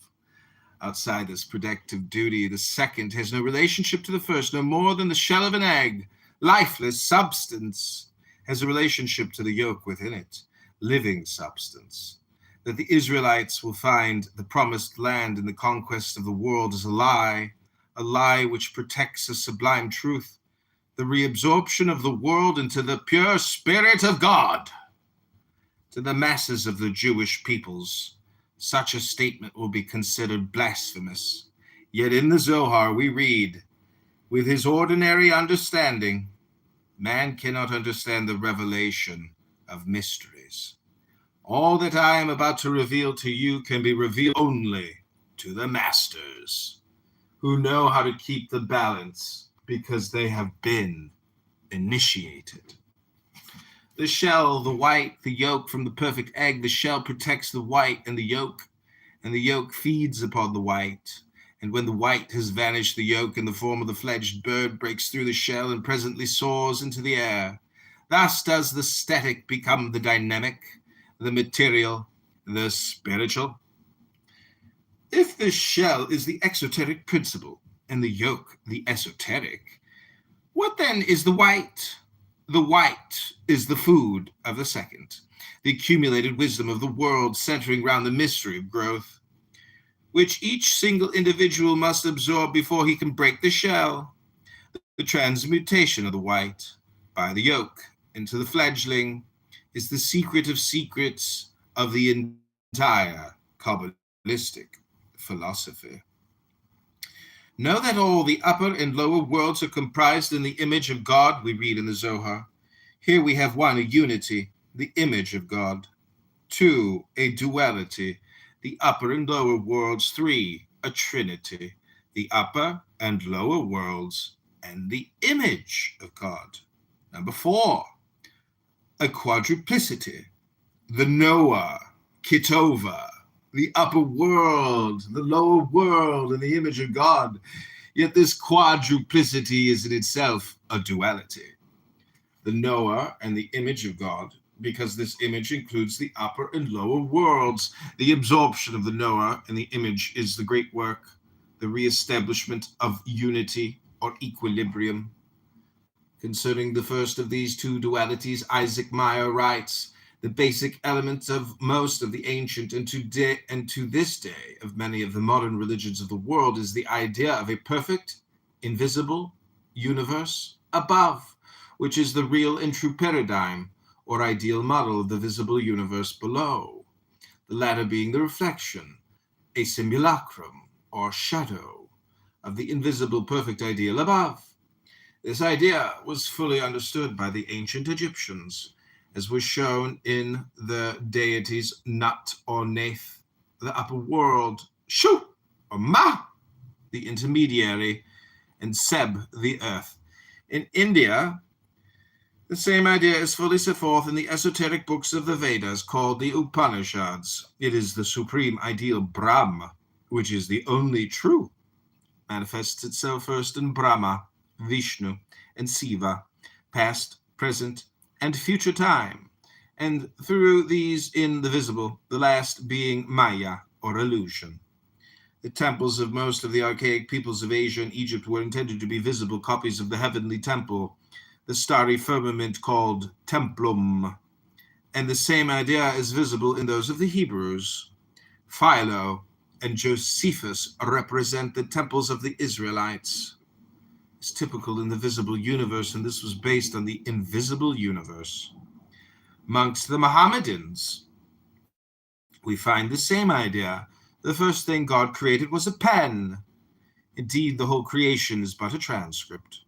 God, when he made the world, did but write it out, that copy, which he had of it in his divine understanding from all eternity.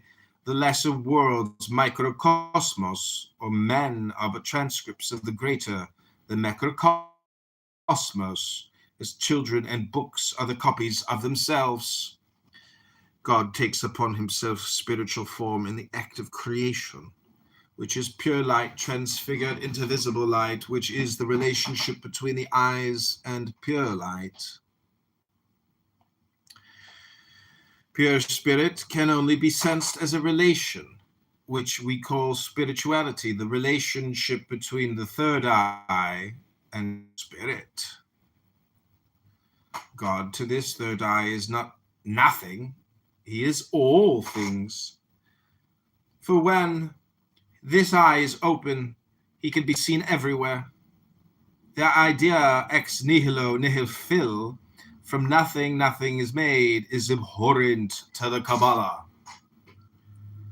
Not anything, says the Zohar, is lost in the universe, not even the vapor which goes out of our mouths. As all things, it has its place and its destination, and the Holy One, blessed be it, makes it concur to its works. Not anything falls into the void, not even the words and the voice of man, but all has its place and its destination. The Kabbalist Abram Ben Dior writes, then they, the Kabbalists, affirm that all things have been drawn from nothing, not nothing. They do not wish to speak of nothing, properly to say, for never can being come from non-being. But they understand by non-being that which one can conceive of, neither by its cause or its essence. It, the no-thing, is in a word the cause of causes. It is it whom we call the primordial non-being, because it is anterior to the entire universe.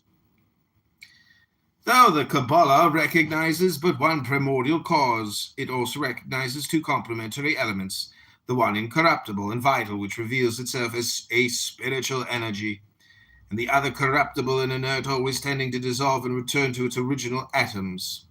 The first is bliss, the second is hate. The first is symbolized by the angelic hosts, the second by the demon hordes, good and evil. For as Isaiah says, I form the light and create darkness. I make peace and create evil. I, the Lord, do all these things. The spirit which we sense through our third eye is not God as the primordial cause of no thing, but as it were the thought of this cause. He constituted in the first place a point of light, which became the divine thought. Our consciousness is the mirror which catches the rays of this thought. Therefore, all thoughts are images of God's thought, and the more spiritual, alive, or consciousness becomes, the more perfect are these images, which are not illusions, but symbols of reality. Simon ben Yochai stretched out his hands and cried, now ponder well upon all that I have this day revealed unto you, and know that none of these celestial palaces are light, nor are they spirits, nor are they souls, nor are they any form that may be seized hold of by any means of the senses. God to this third eye is not nothing. He is.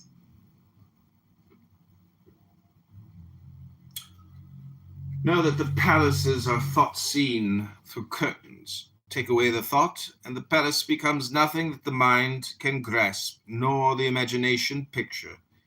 And know finally that all the mysteries of the faith lie in this doctrine, that all that exists in the upper world is the light of thought, the infinite. Lift the curtain, and all matter appears immaterial. Lift another curtain, and the immaterial becomes even more spiritual and sublime. As each succeeding curtain is lifted, we are transported to ever higher planes of sublimity until the highest is reached. The curtains are the divisions, abysses, between the superconscious thought of God and the conscious thought of man. The ultimate curtain is the shell of the egg, materiality, but before this final curtain can be lifted, a host of intellectual curtains, the white of the egg, have to be dissolved by transmutation into spiritual energy. Spiritual deliverance or attainment is consequently an act of creation.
Hello?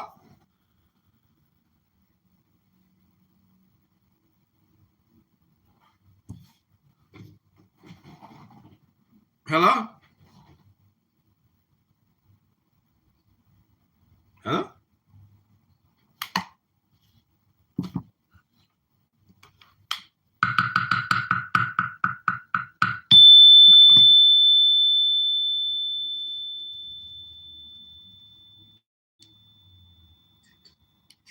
The shell, the white, the yolk from the perfect egg. The shell protects the white and the yolk feeds upon the white.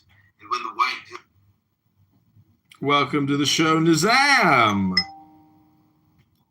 Hello. What's up? What's going on, guys? We're just chilling here because all 10 plural states are indicative of the mind of God, obviously. I've just expressed the mind of God by reading what's called a book. Hello? That's a very profound and deep thought, and there's truth to it. Yeah, I was gonna, but I want to know what Mark and Marcus think about it, though. I mean, they're mods, so it seems like they are fully behind that notion.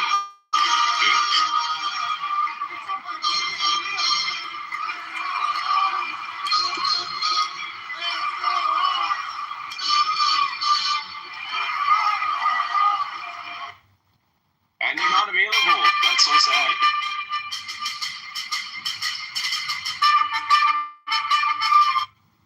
I also think it's unfortunate that it would have to be. I don't know. We'll see what happens moving forward, but I'm not. And it's also not one other thing. It's not just us. Like Turning Point, when you read about it, you're opening up chapters around the world. It's not just in the U.S.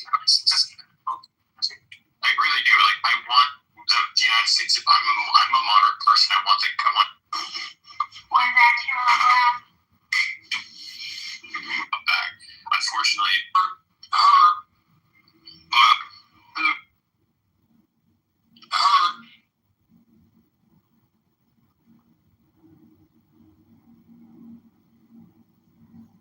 Hello? Well, if books are divine, then surely music must be even more sublime.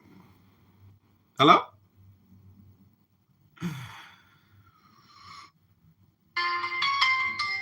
object of most of the foregoing practices will not be clear to you, but at least who will deny they have trained you in determination, accuracy, incrustation, and many other qualities which are valuable to all men in their ordinary avocations, so that in no case will your time have been wasted. That you may gain some insight into the nature of the great work which lies beyond these elementary trifles.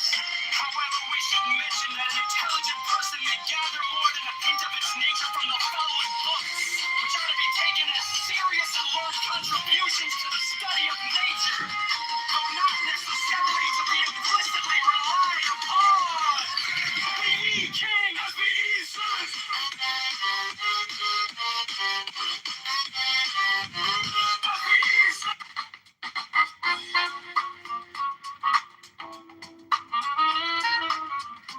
All right, everybody, welcome back to Our 10 Plural States are indicative of the mind of God. This is Mayor Kitover. City lights are glowing amid with dusk. Streets are humming low with a restless trust. Skyline cutting gold, lakefront shimmering slow. Dreaming of a better day, just let me go. Yeah, let me go. And the wind on my face, it feels like a spark. Talking about a future that can light the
perfectly placed line and the wind on my face. It feels like a spark, talking about a future that can't let this start. Got my 2 feet on this land, reaching out ahead. Oh, this rough chain serenade, playing through the streets. A hopeful song where every neighbor meets. Voices rising strong and old, stories of a sick told. Yeah, the rhythm of our hearts, a promise we keep. This wind of change serenade, rising so deep. Rising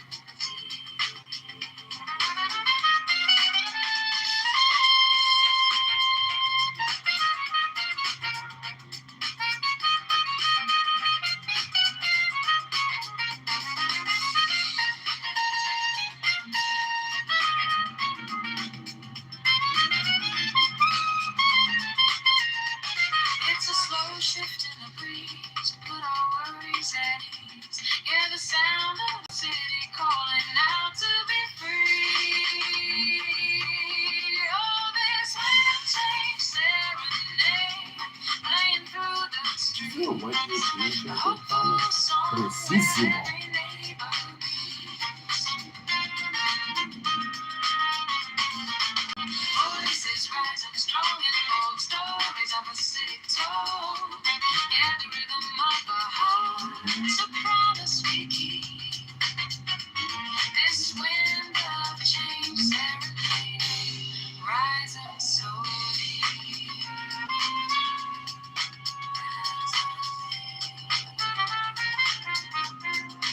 Wind of change.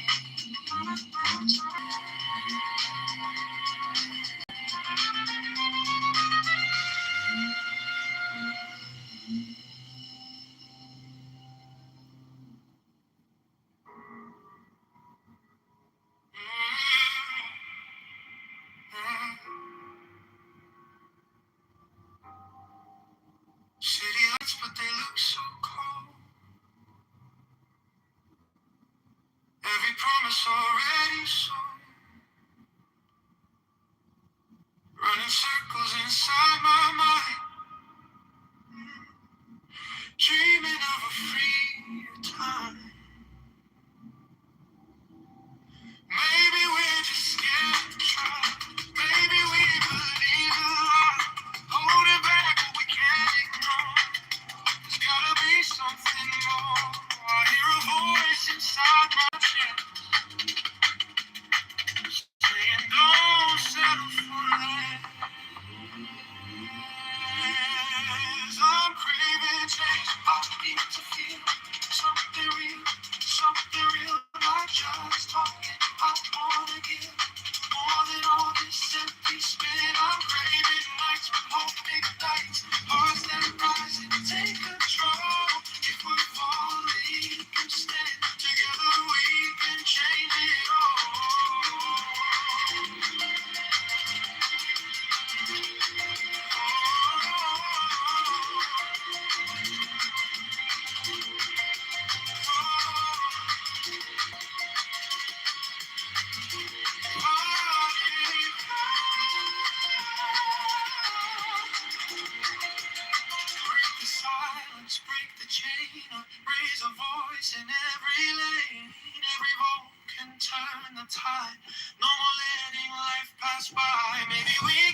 got more to lose. Talking about the neighborhoods that need some love. Dreaming about a leader we can be proud of. On the south and the west, every single block. Time to build it up, time to talk that talk. We're trying to move on, trying to find our way. Lift the whole town up every day. The rhythm's here, the vibe is strong. Voice of the people gonna sing this song. Now we filling up the empty space. Every street and every place. A little bit of hope, a little bit of change. Rising like a peak in the pouring rain. Go to Chicago, over.com. Oh, Chicago strong, keep pushing on. Oh, John Kitover, lift up every space. John Kitover, 2027 for this place.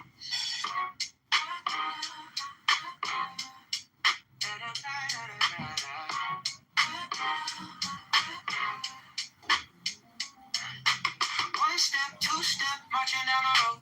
Every single ward in election mode. Future of the city in the people's hands. Time to back a vision with some real plans. Tax reform talk, make the burden fair. More for the schools and the homes right there. So bold, so bright this year. Every voice in the crowd so clear. Go to Chicago, mayorelection.com. Let your choice ring out like a song. Now we're filling up the empty space. Every street and every place. A little bit of hope, a little bit of change. Rising like a leaf in the pouring rain. Head to John Kitover, Chicago.com. Spread the word around, keep pushing on. Oh, John Kitover, the very space. John Kitover.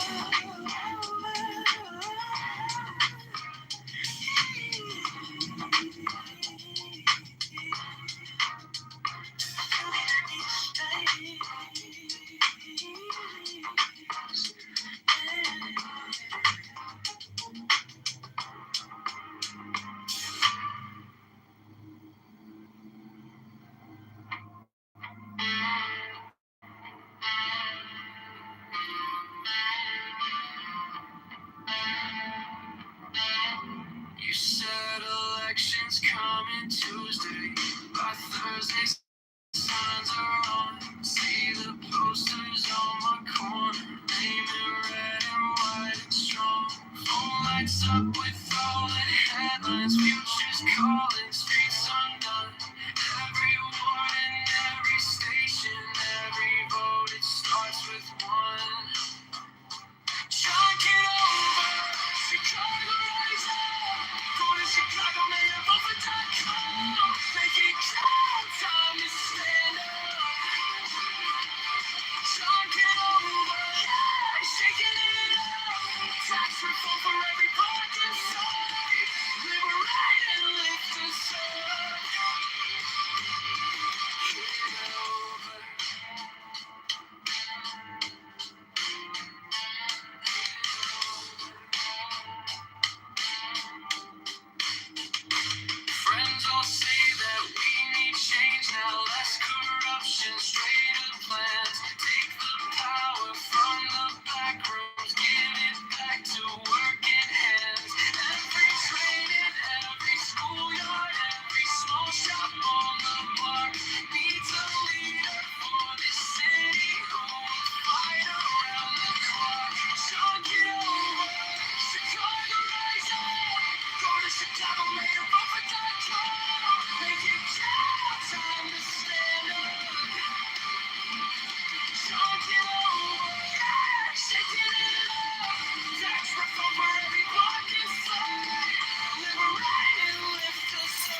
again, word after word, we're changing the rules.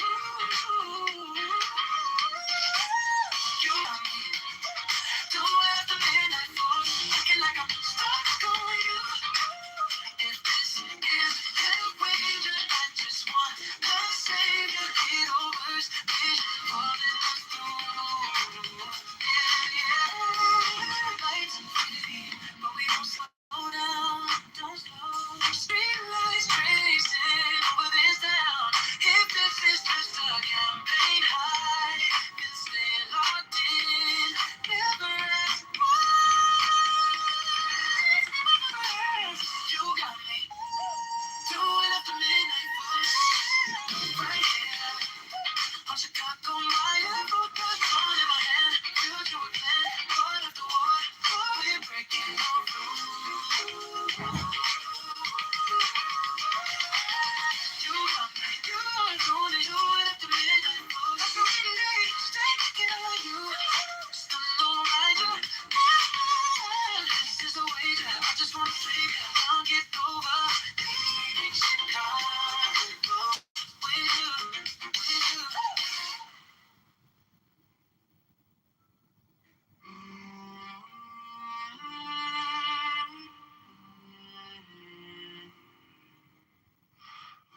On the top of my head, little voices waving flags. Every word a tiny mirror asking, who are you really? Spamming a silver suit. Politics in painted shoes, comedy juggling, our fears are tracing halos on them. All communication is hypnosis, every sentence swings a light. You can call it love or persuasion, both are reaching in the night. All communication is hypnosis, from a whisper to a shout. I am just choosing brighter colors for the picture.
Takes the lance in her right hand, and her left hand she offers the cup. The priest kneels.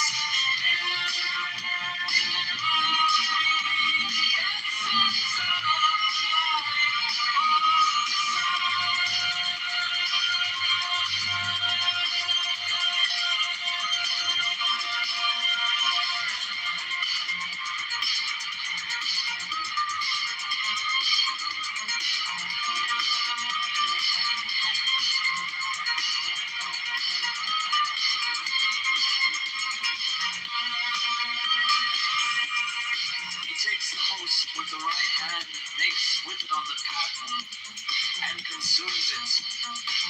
Silence the priestess takes, uncovers, and offers the cup as before.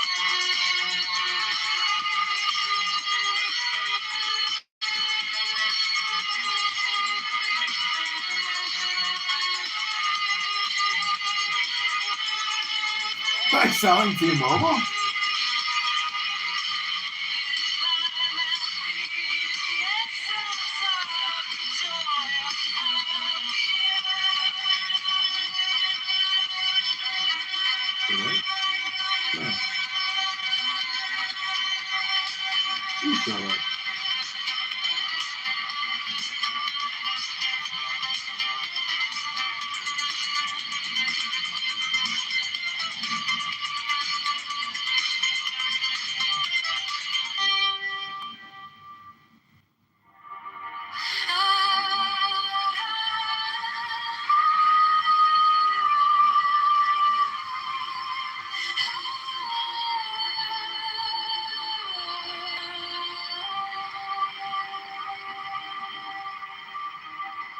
Thou who art I, beyond all I am, who has no nature and no name, who art when all but thou art God, thou center.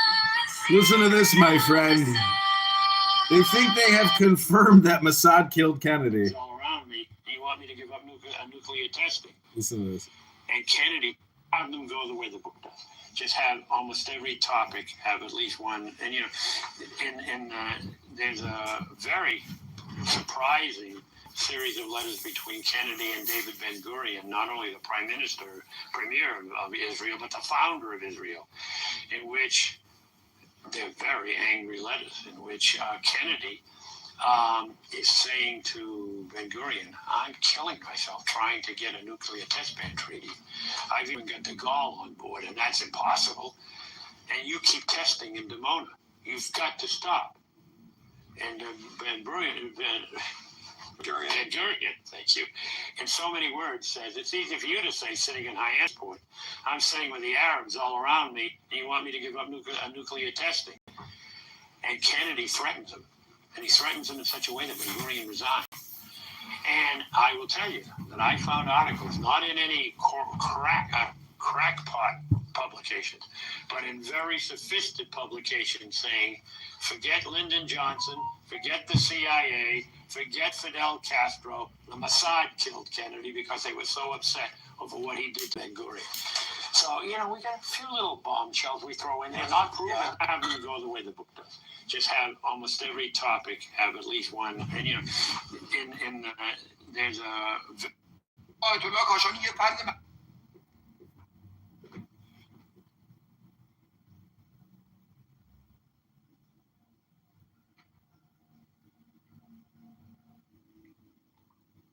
Somebody messaged me on Instagram and told me, shut up!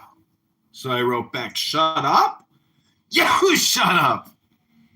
It's how stupid life is. But, you know, thing about Instagram comments is it's like you don't even want to click on them because you can't really even read them in the notification. So it's like, who cares what people say? The point is I only post comments because I want people to look at my account.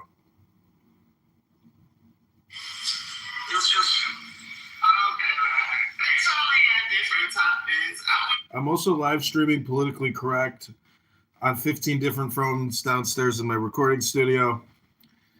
I'm gonna file my taxes today and do some other little paperwork. They go to the gym. Went to the gym yesterday. Went to the gym the day before. And I've definitely developed a belly, a stomach, a winter stomach. I'm trying to burn through it. I'm trying to focus on the sit-ups. Focusing on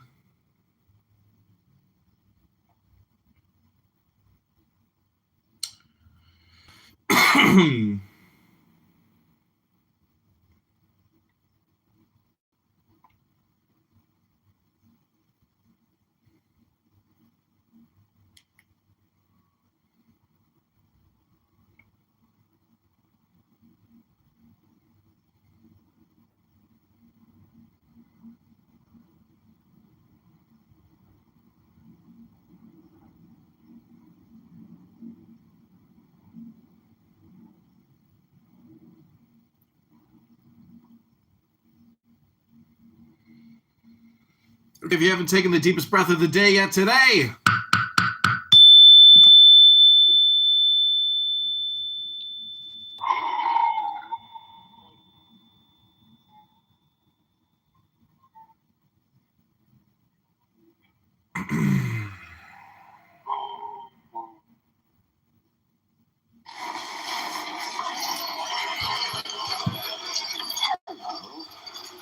I see you. Sister, may we help you? You just lost the element of surprise, demon. Sister, this is a pre-trial hearing. We're going to have to ask you to sit down, officer. How did you find me? I just followed the scent. You can bluff everyone else, not me.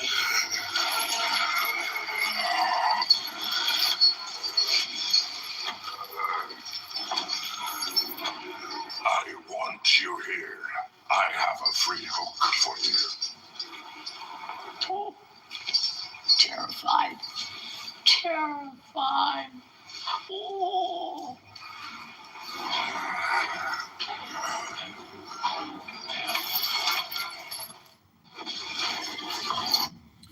one of those weird YouTube clips about demons and nuns.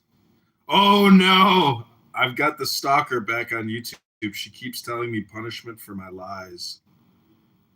And it's in the mail. My friend. I have this crazy stalker. I don't know what she's so upset about. What did she think? Punishment for your lies. Yeah. Punishment. Michelle, this crazy chick from Clubhouse. Oh, really? Totally lost it, yeah. Oh, what a psycho. Let me see if I can block her. No, I've reported her. But she's deranged. I also blocked her number. She was like texting me nonstop. Kind of like me. I was about to say, you're annoyed by this behavior? Well, yeah, because I like to spam other people. I don't like to be spammed, duh. I'm a spammer. I'm not a spammer consumer. I'm a spammer distributor.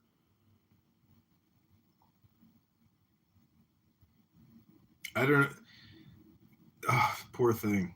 You know, some people's brains, they just they lose capability, and next thing you know, you're just like disabled. Do you have a dishwasher? Yeah. I spend a lot of time Doing dishes. washing dishes. If you make it into a Zen meditation of awareness, then it's actually not washing dishes. You're actually communicating or in the presence of the divine reality unfolding before you in the bubbles and the cups and the plates and the bowls and the forks and the spoons and the knives.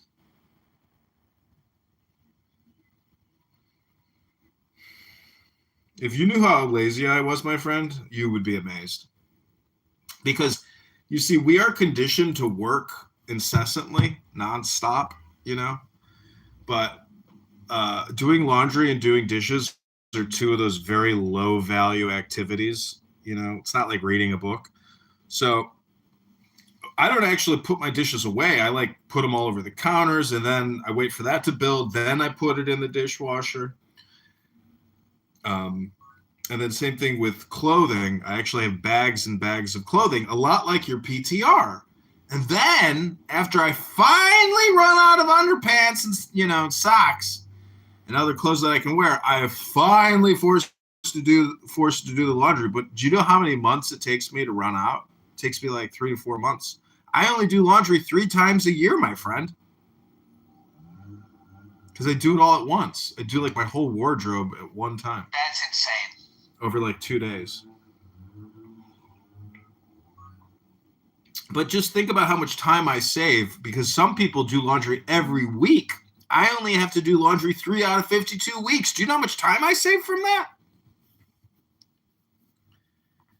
And it's all because I just decided to buy a ton of underwear, a ton of socks.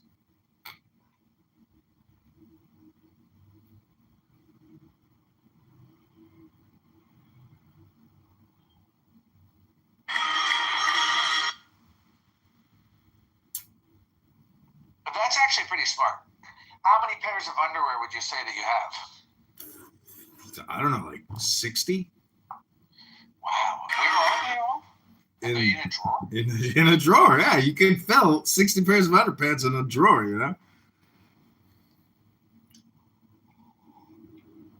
And it's a good investment just because of the time. Just think about it. If you totaled up all the time and then you were to, do a calculation and get a dollar value, you'd be like, holy shit, bro. I'm not even getting paid to do all this fucking laundry. I spent all this time doing all this fucking laundry.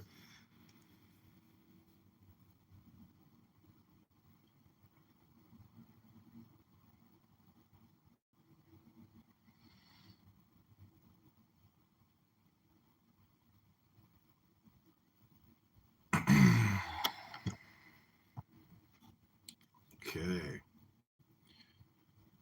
We are going to create more videos on YouTube of me reading books, because all communication is hypnosis. And when people watch my beautiful bald head, I want them to hear something intelligent. I don't want them to hear me making fun of people on Clubhouse and abusing and roasting them and harassing them with how stupid they are for talking all the time, because they don't even know that silence is the secret.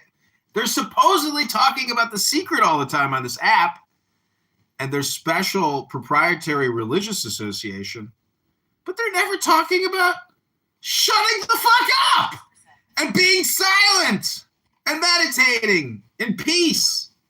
Enjoy. Instead, it's this horrible argument all the time of McZed yelling at people like he's in the courtroom. Oh, McZed, we hate it. It's so annoying. Just read a book, McZed. Slow down. Wait, slow down. Slow down. Ugh, McZed, if you were my attorney, I'm sure we'd win, but at what cost? Was it worth it? I don't think so, McZed.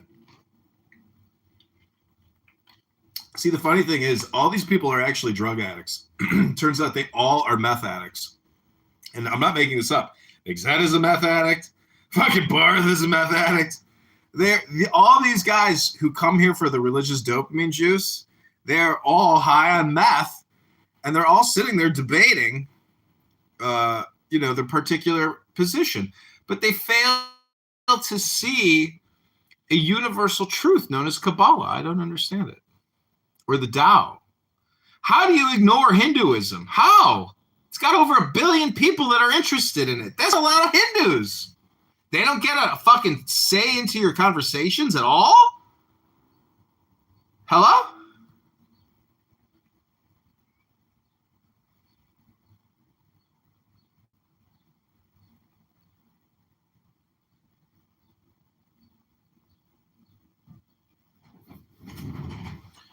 Okay, this is for you, my friend. Pick a number, 1 through 64, my friend.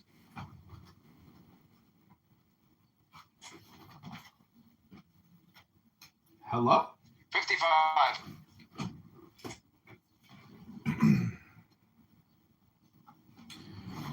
Okay, my friend, this will help with your love life. This is number 55. Fullness. The card says that this is a moment of fullness. The ardent flame of the vital force explodes with a crash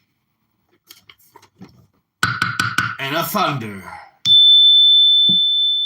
canceling itself and canceling any inhibition of the conscience. Any sense of apathy vanishes. You are before a vital experience. Maybe you perceive it as death. Fear it not, for maybe, for the first time, you are alive. Fullness, number 55.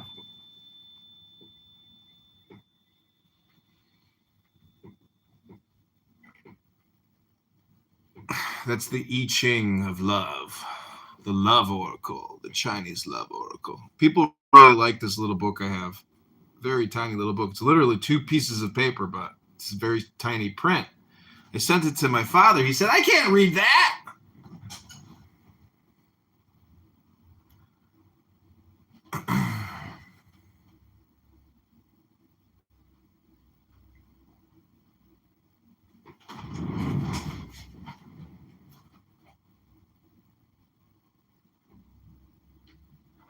Woo! Caught you, baby. I caught you.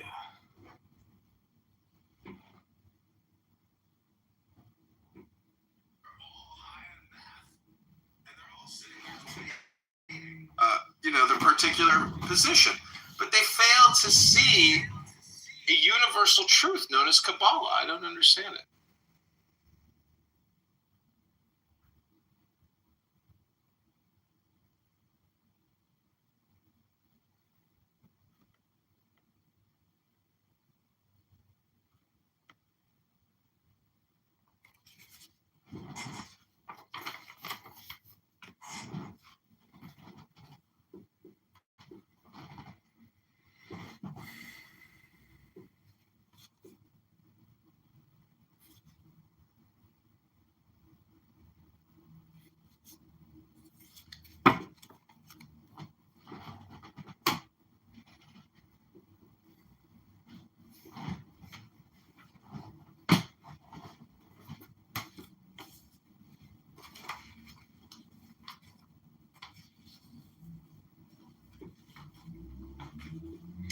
Okay, this is called the Isaac or Isiac tablet. Its holy and occult significance. W. Wynne Westcott from 1887. There is only 22 of these books in existence. It comes in a velvet, purple, like luxury thing. It's from 1887. It's very expensive. It's the Mensa Isaica. It's incredible. You probably have never heard of this, but it's called The Photograph of Westcott's of the Isis Tablet. Are you aware of what the Isis Tablet is? It's at the Egyptian Museum in Turin. No idea. It's the Tabula Babina Savi Mensa Isaica. It's an ancient Egyptian tablet. It's very complicated. There's a transcription of the Isis tablet from Athanasius Kircher, Oedipus Aegyptiacus in 1655. It's an incredibly complicated Egyptian hieroglyph of incredible significance and beauty. And this rare book, translated by this master mage, Westcott, Supreme Magus, it's called the Isiac Tablet of Cardinal Bembo. This curious relic of an age long past cannot fail to attract the attention of every earnest student of the mysteries. Its beauty of design, its careful execution, its obvious antiquity, its certain connection with that most incomprehensible scheme of religion, the Egyptian, all combine to fascinate the mind, stimulate the intellect in a search for the explanation of the purpose and meaning of this very elaborate pictorial work of art. Mysterious in its conception, of unknown origin, and of peculiar workmanship, the tablet merits examination and research.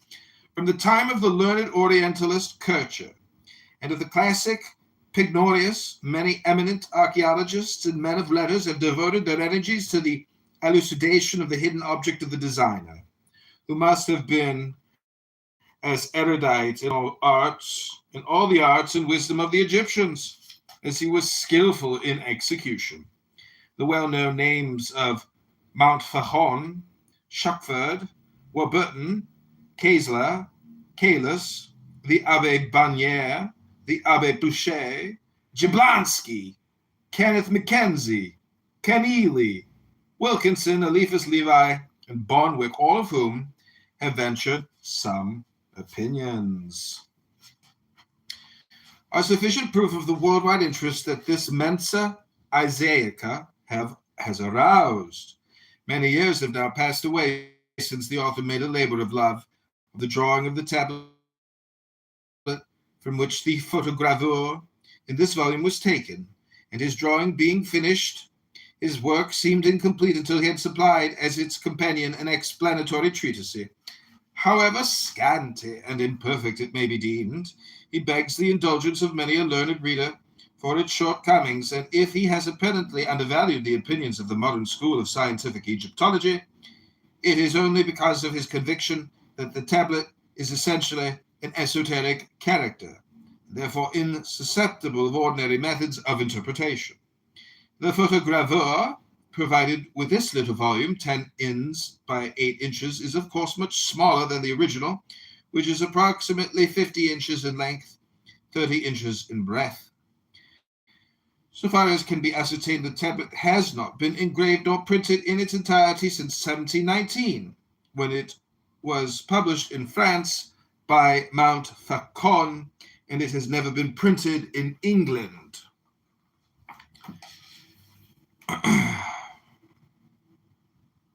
The Isaac tablet is of bronze. The designs are inlaid upon its upper surface and are composed partly of silver and partly of a dark-colored enamel, which is somewhat the tint of steel niello work. Some portions of the silver ornamentation are missing.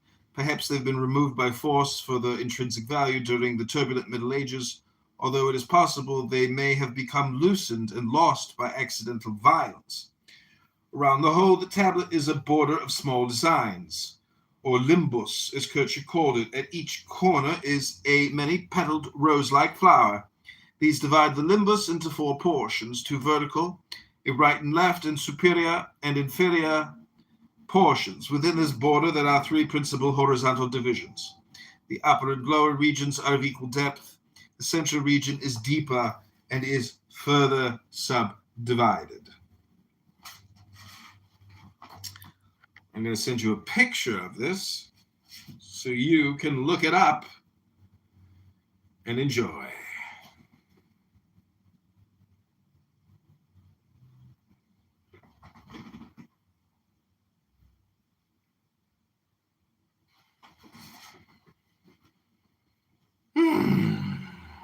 Zach de la Ruda.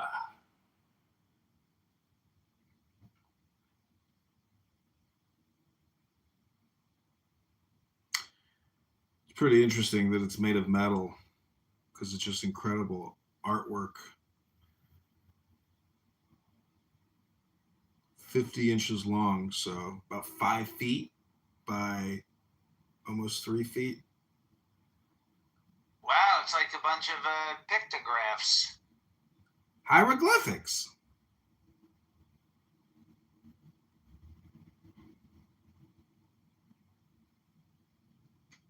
Clearly, it's genius. And whatever they were trying to communicate is unknown to us in 2026. But not anymore, because we bought the very, very rare, very expensive book. It's only 22 copies.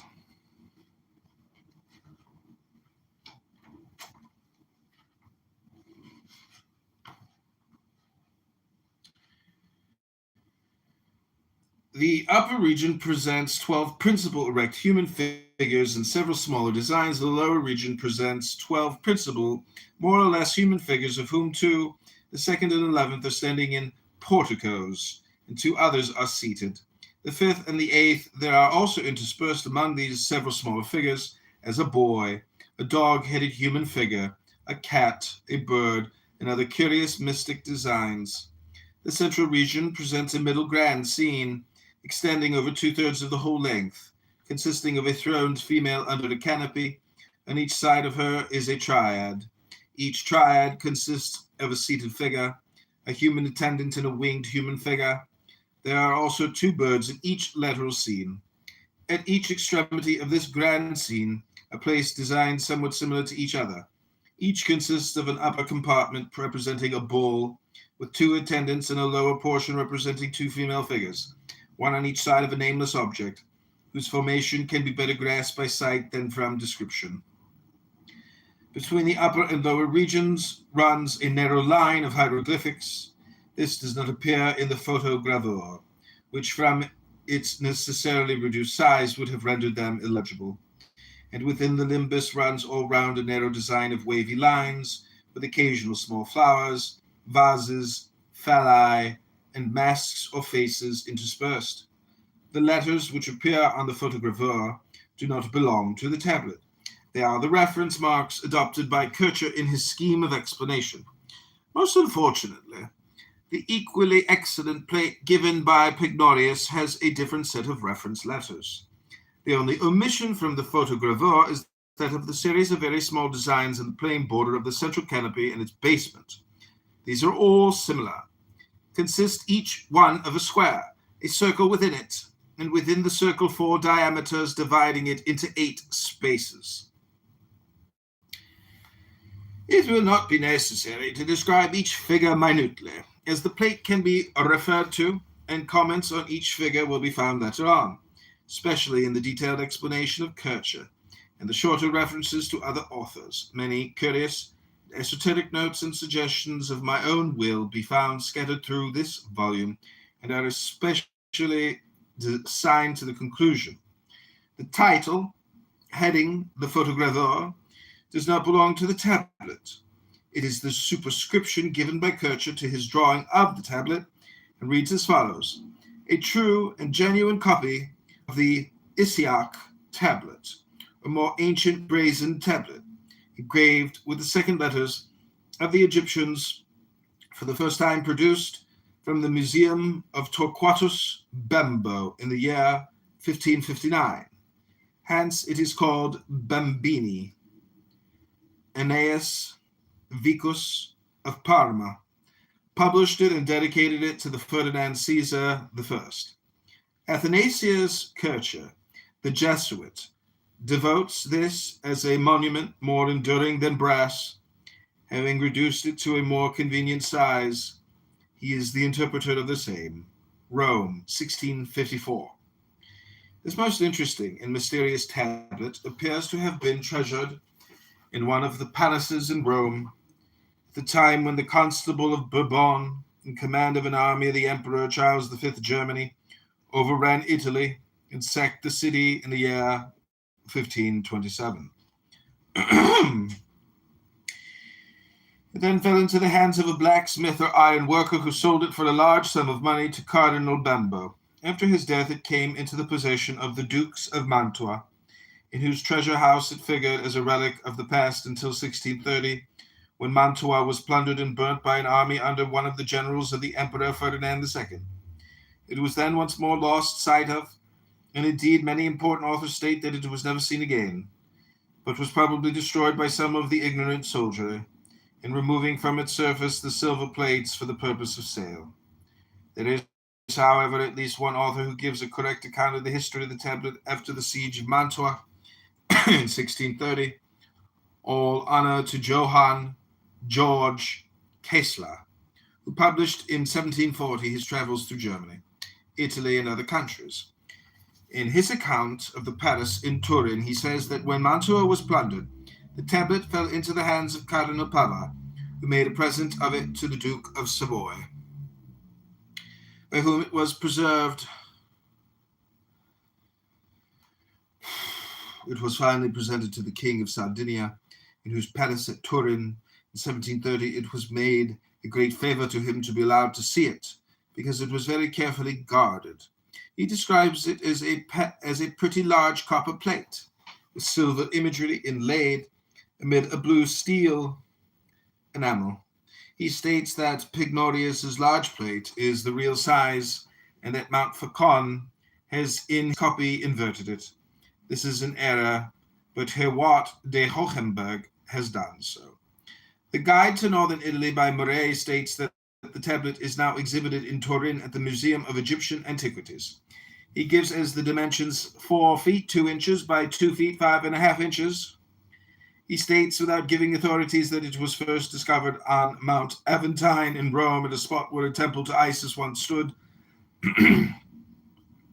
Having been again lost at the sack of Rome, it was found in 1709 at Turin, carried away to Paris in 1797, and returned to Italy at the peace.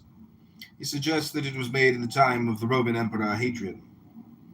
Bedecker, also without quoting any authority, states that the tablet was first found in 1549 during the papacy of Paul III at the Villa Caffarelli at Rome.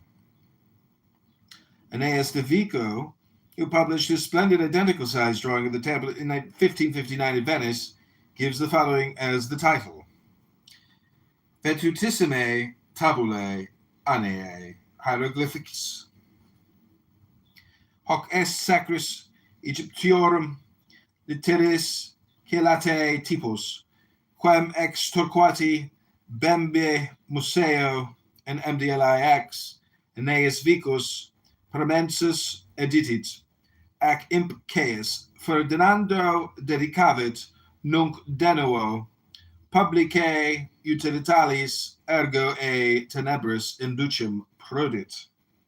This volume has no history of the tablet nor any attempted description. Second edition appeared also at Venice in 1600, published by Jacques Franco. Caylus prints a copy of this one.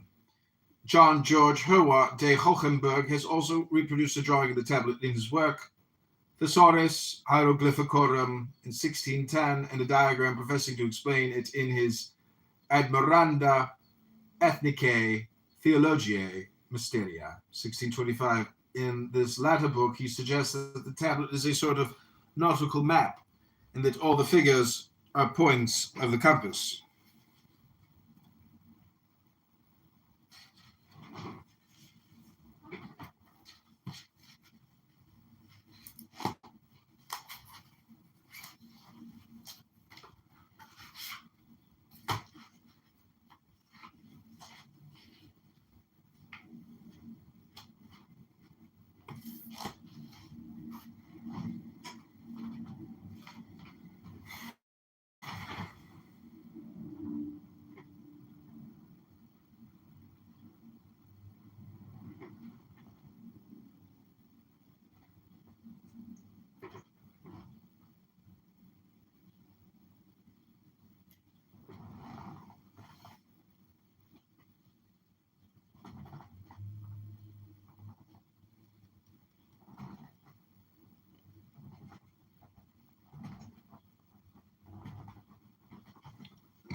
The particular position, but they fail to see a universal truth known as Kabbalah. I don't understand it.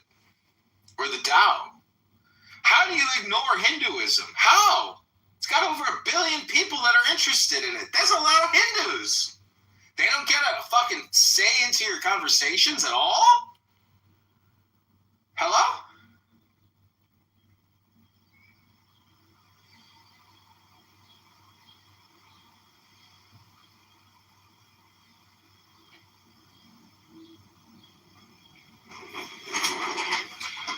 Okay, this is for you, my friend. Pick a number, 1 through 64, my friend.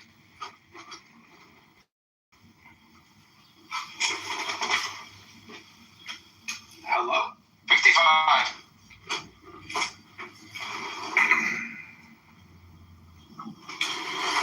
Okay, my friend, this will help with your love life. This is number 55.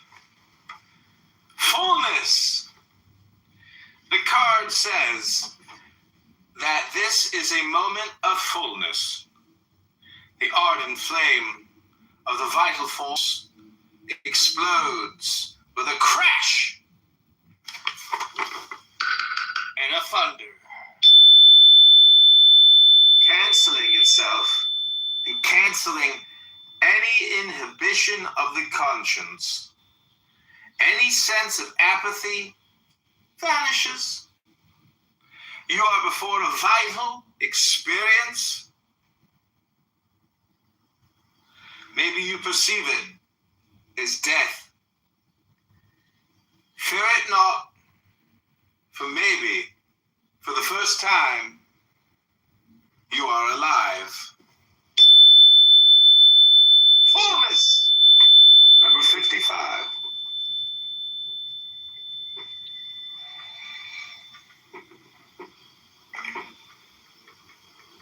That's the I Ching of love, the love oracle, the Chinese love oracle. People really like this little book I have. Very tiny little book. It's literally 2 pieces of paper, but it's a very tiny print. I sent it to my father. He said, I can't read that.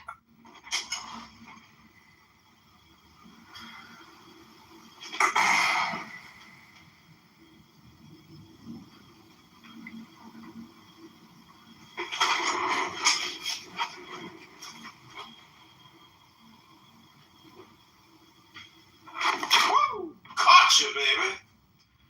I caught you.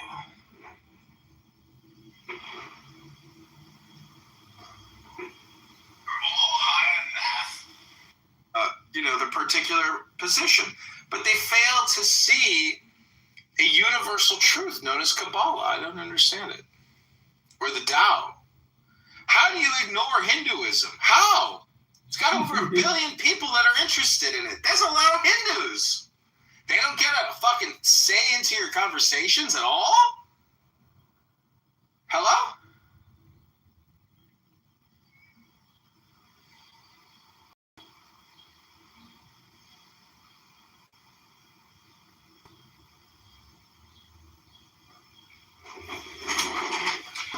Okay, this is for you, my friend. Pick a number, 1 through 64, my friend.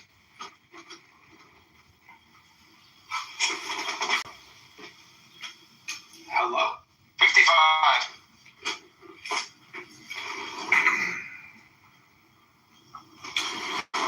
Okay, my friend, this will help with your love life. This is number 55. Fullness. The card says that this is a moment of fullness. The ardent flame of the vital force explodes with a crash and a thunder, canceling itself and canceling any inhibition of the conscience. Any sense of apathy vanishes. You are before a vital experience. Maybe you perceive it as death. Fear it not, for maybe, for the first time, you are alive. Fullness, number 55.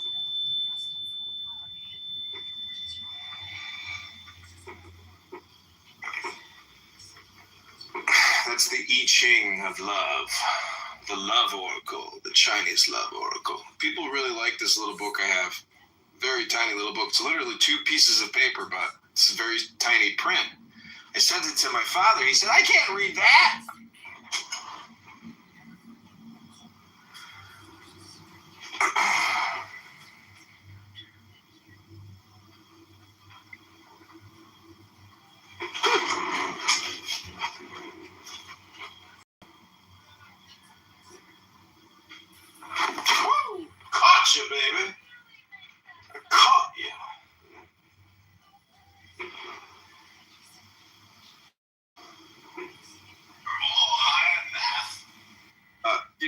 particular position.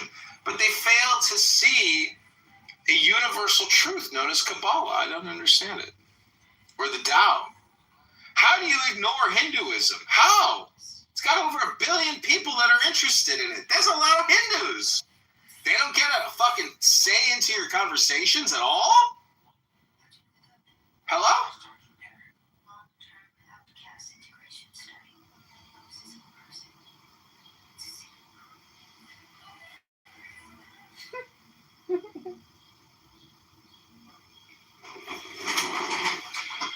Okay, this is for you, my friend. Pick a number, 1 through 64, my friend.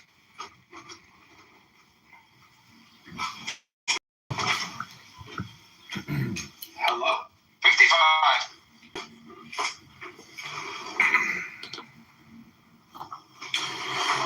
Okay, my friend, this will help with your love life. This is number 55. Fullness. The card says that this is a moment of fullness. The ardent flame of the vital force explodes with a crash and a thunder, canceling itself, canceling any inhibition of the truth, any sense of apathy vanishes. You are before a vital experience. Maybe you perceive it as death.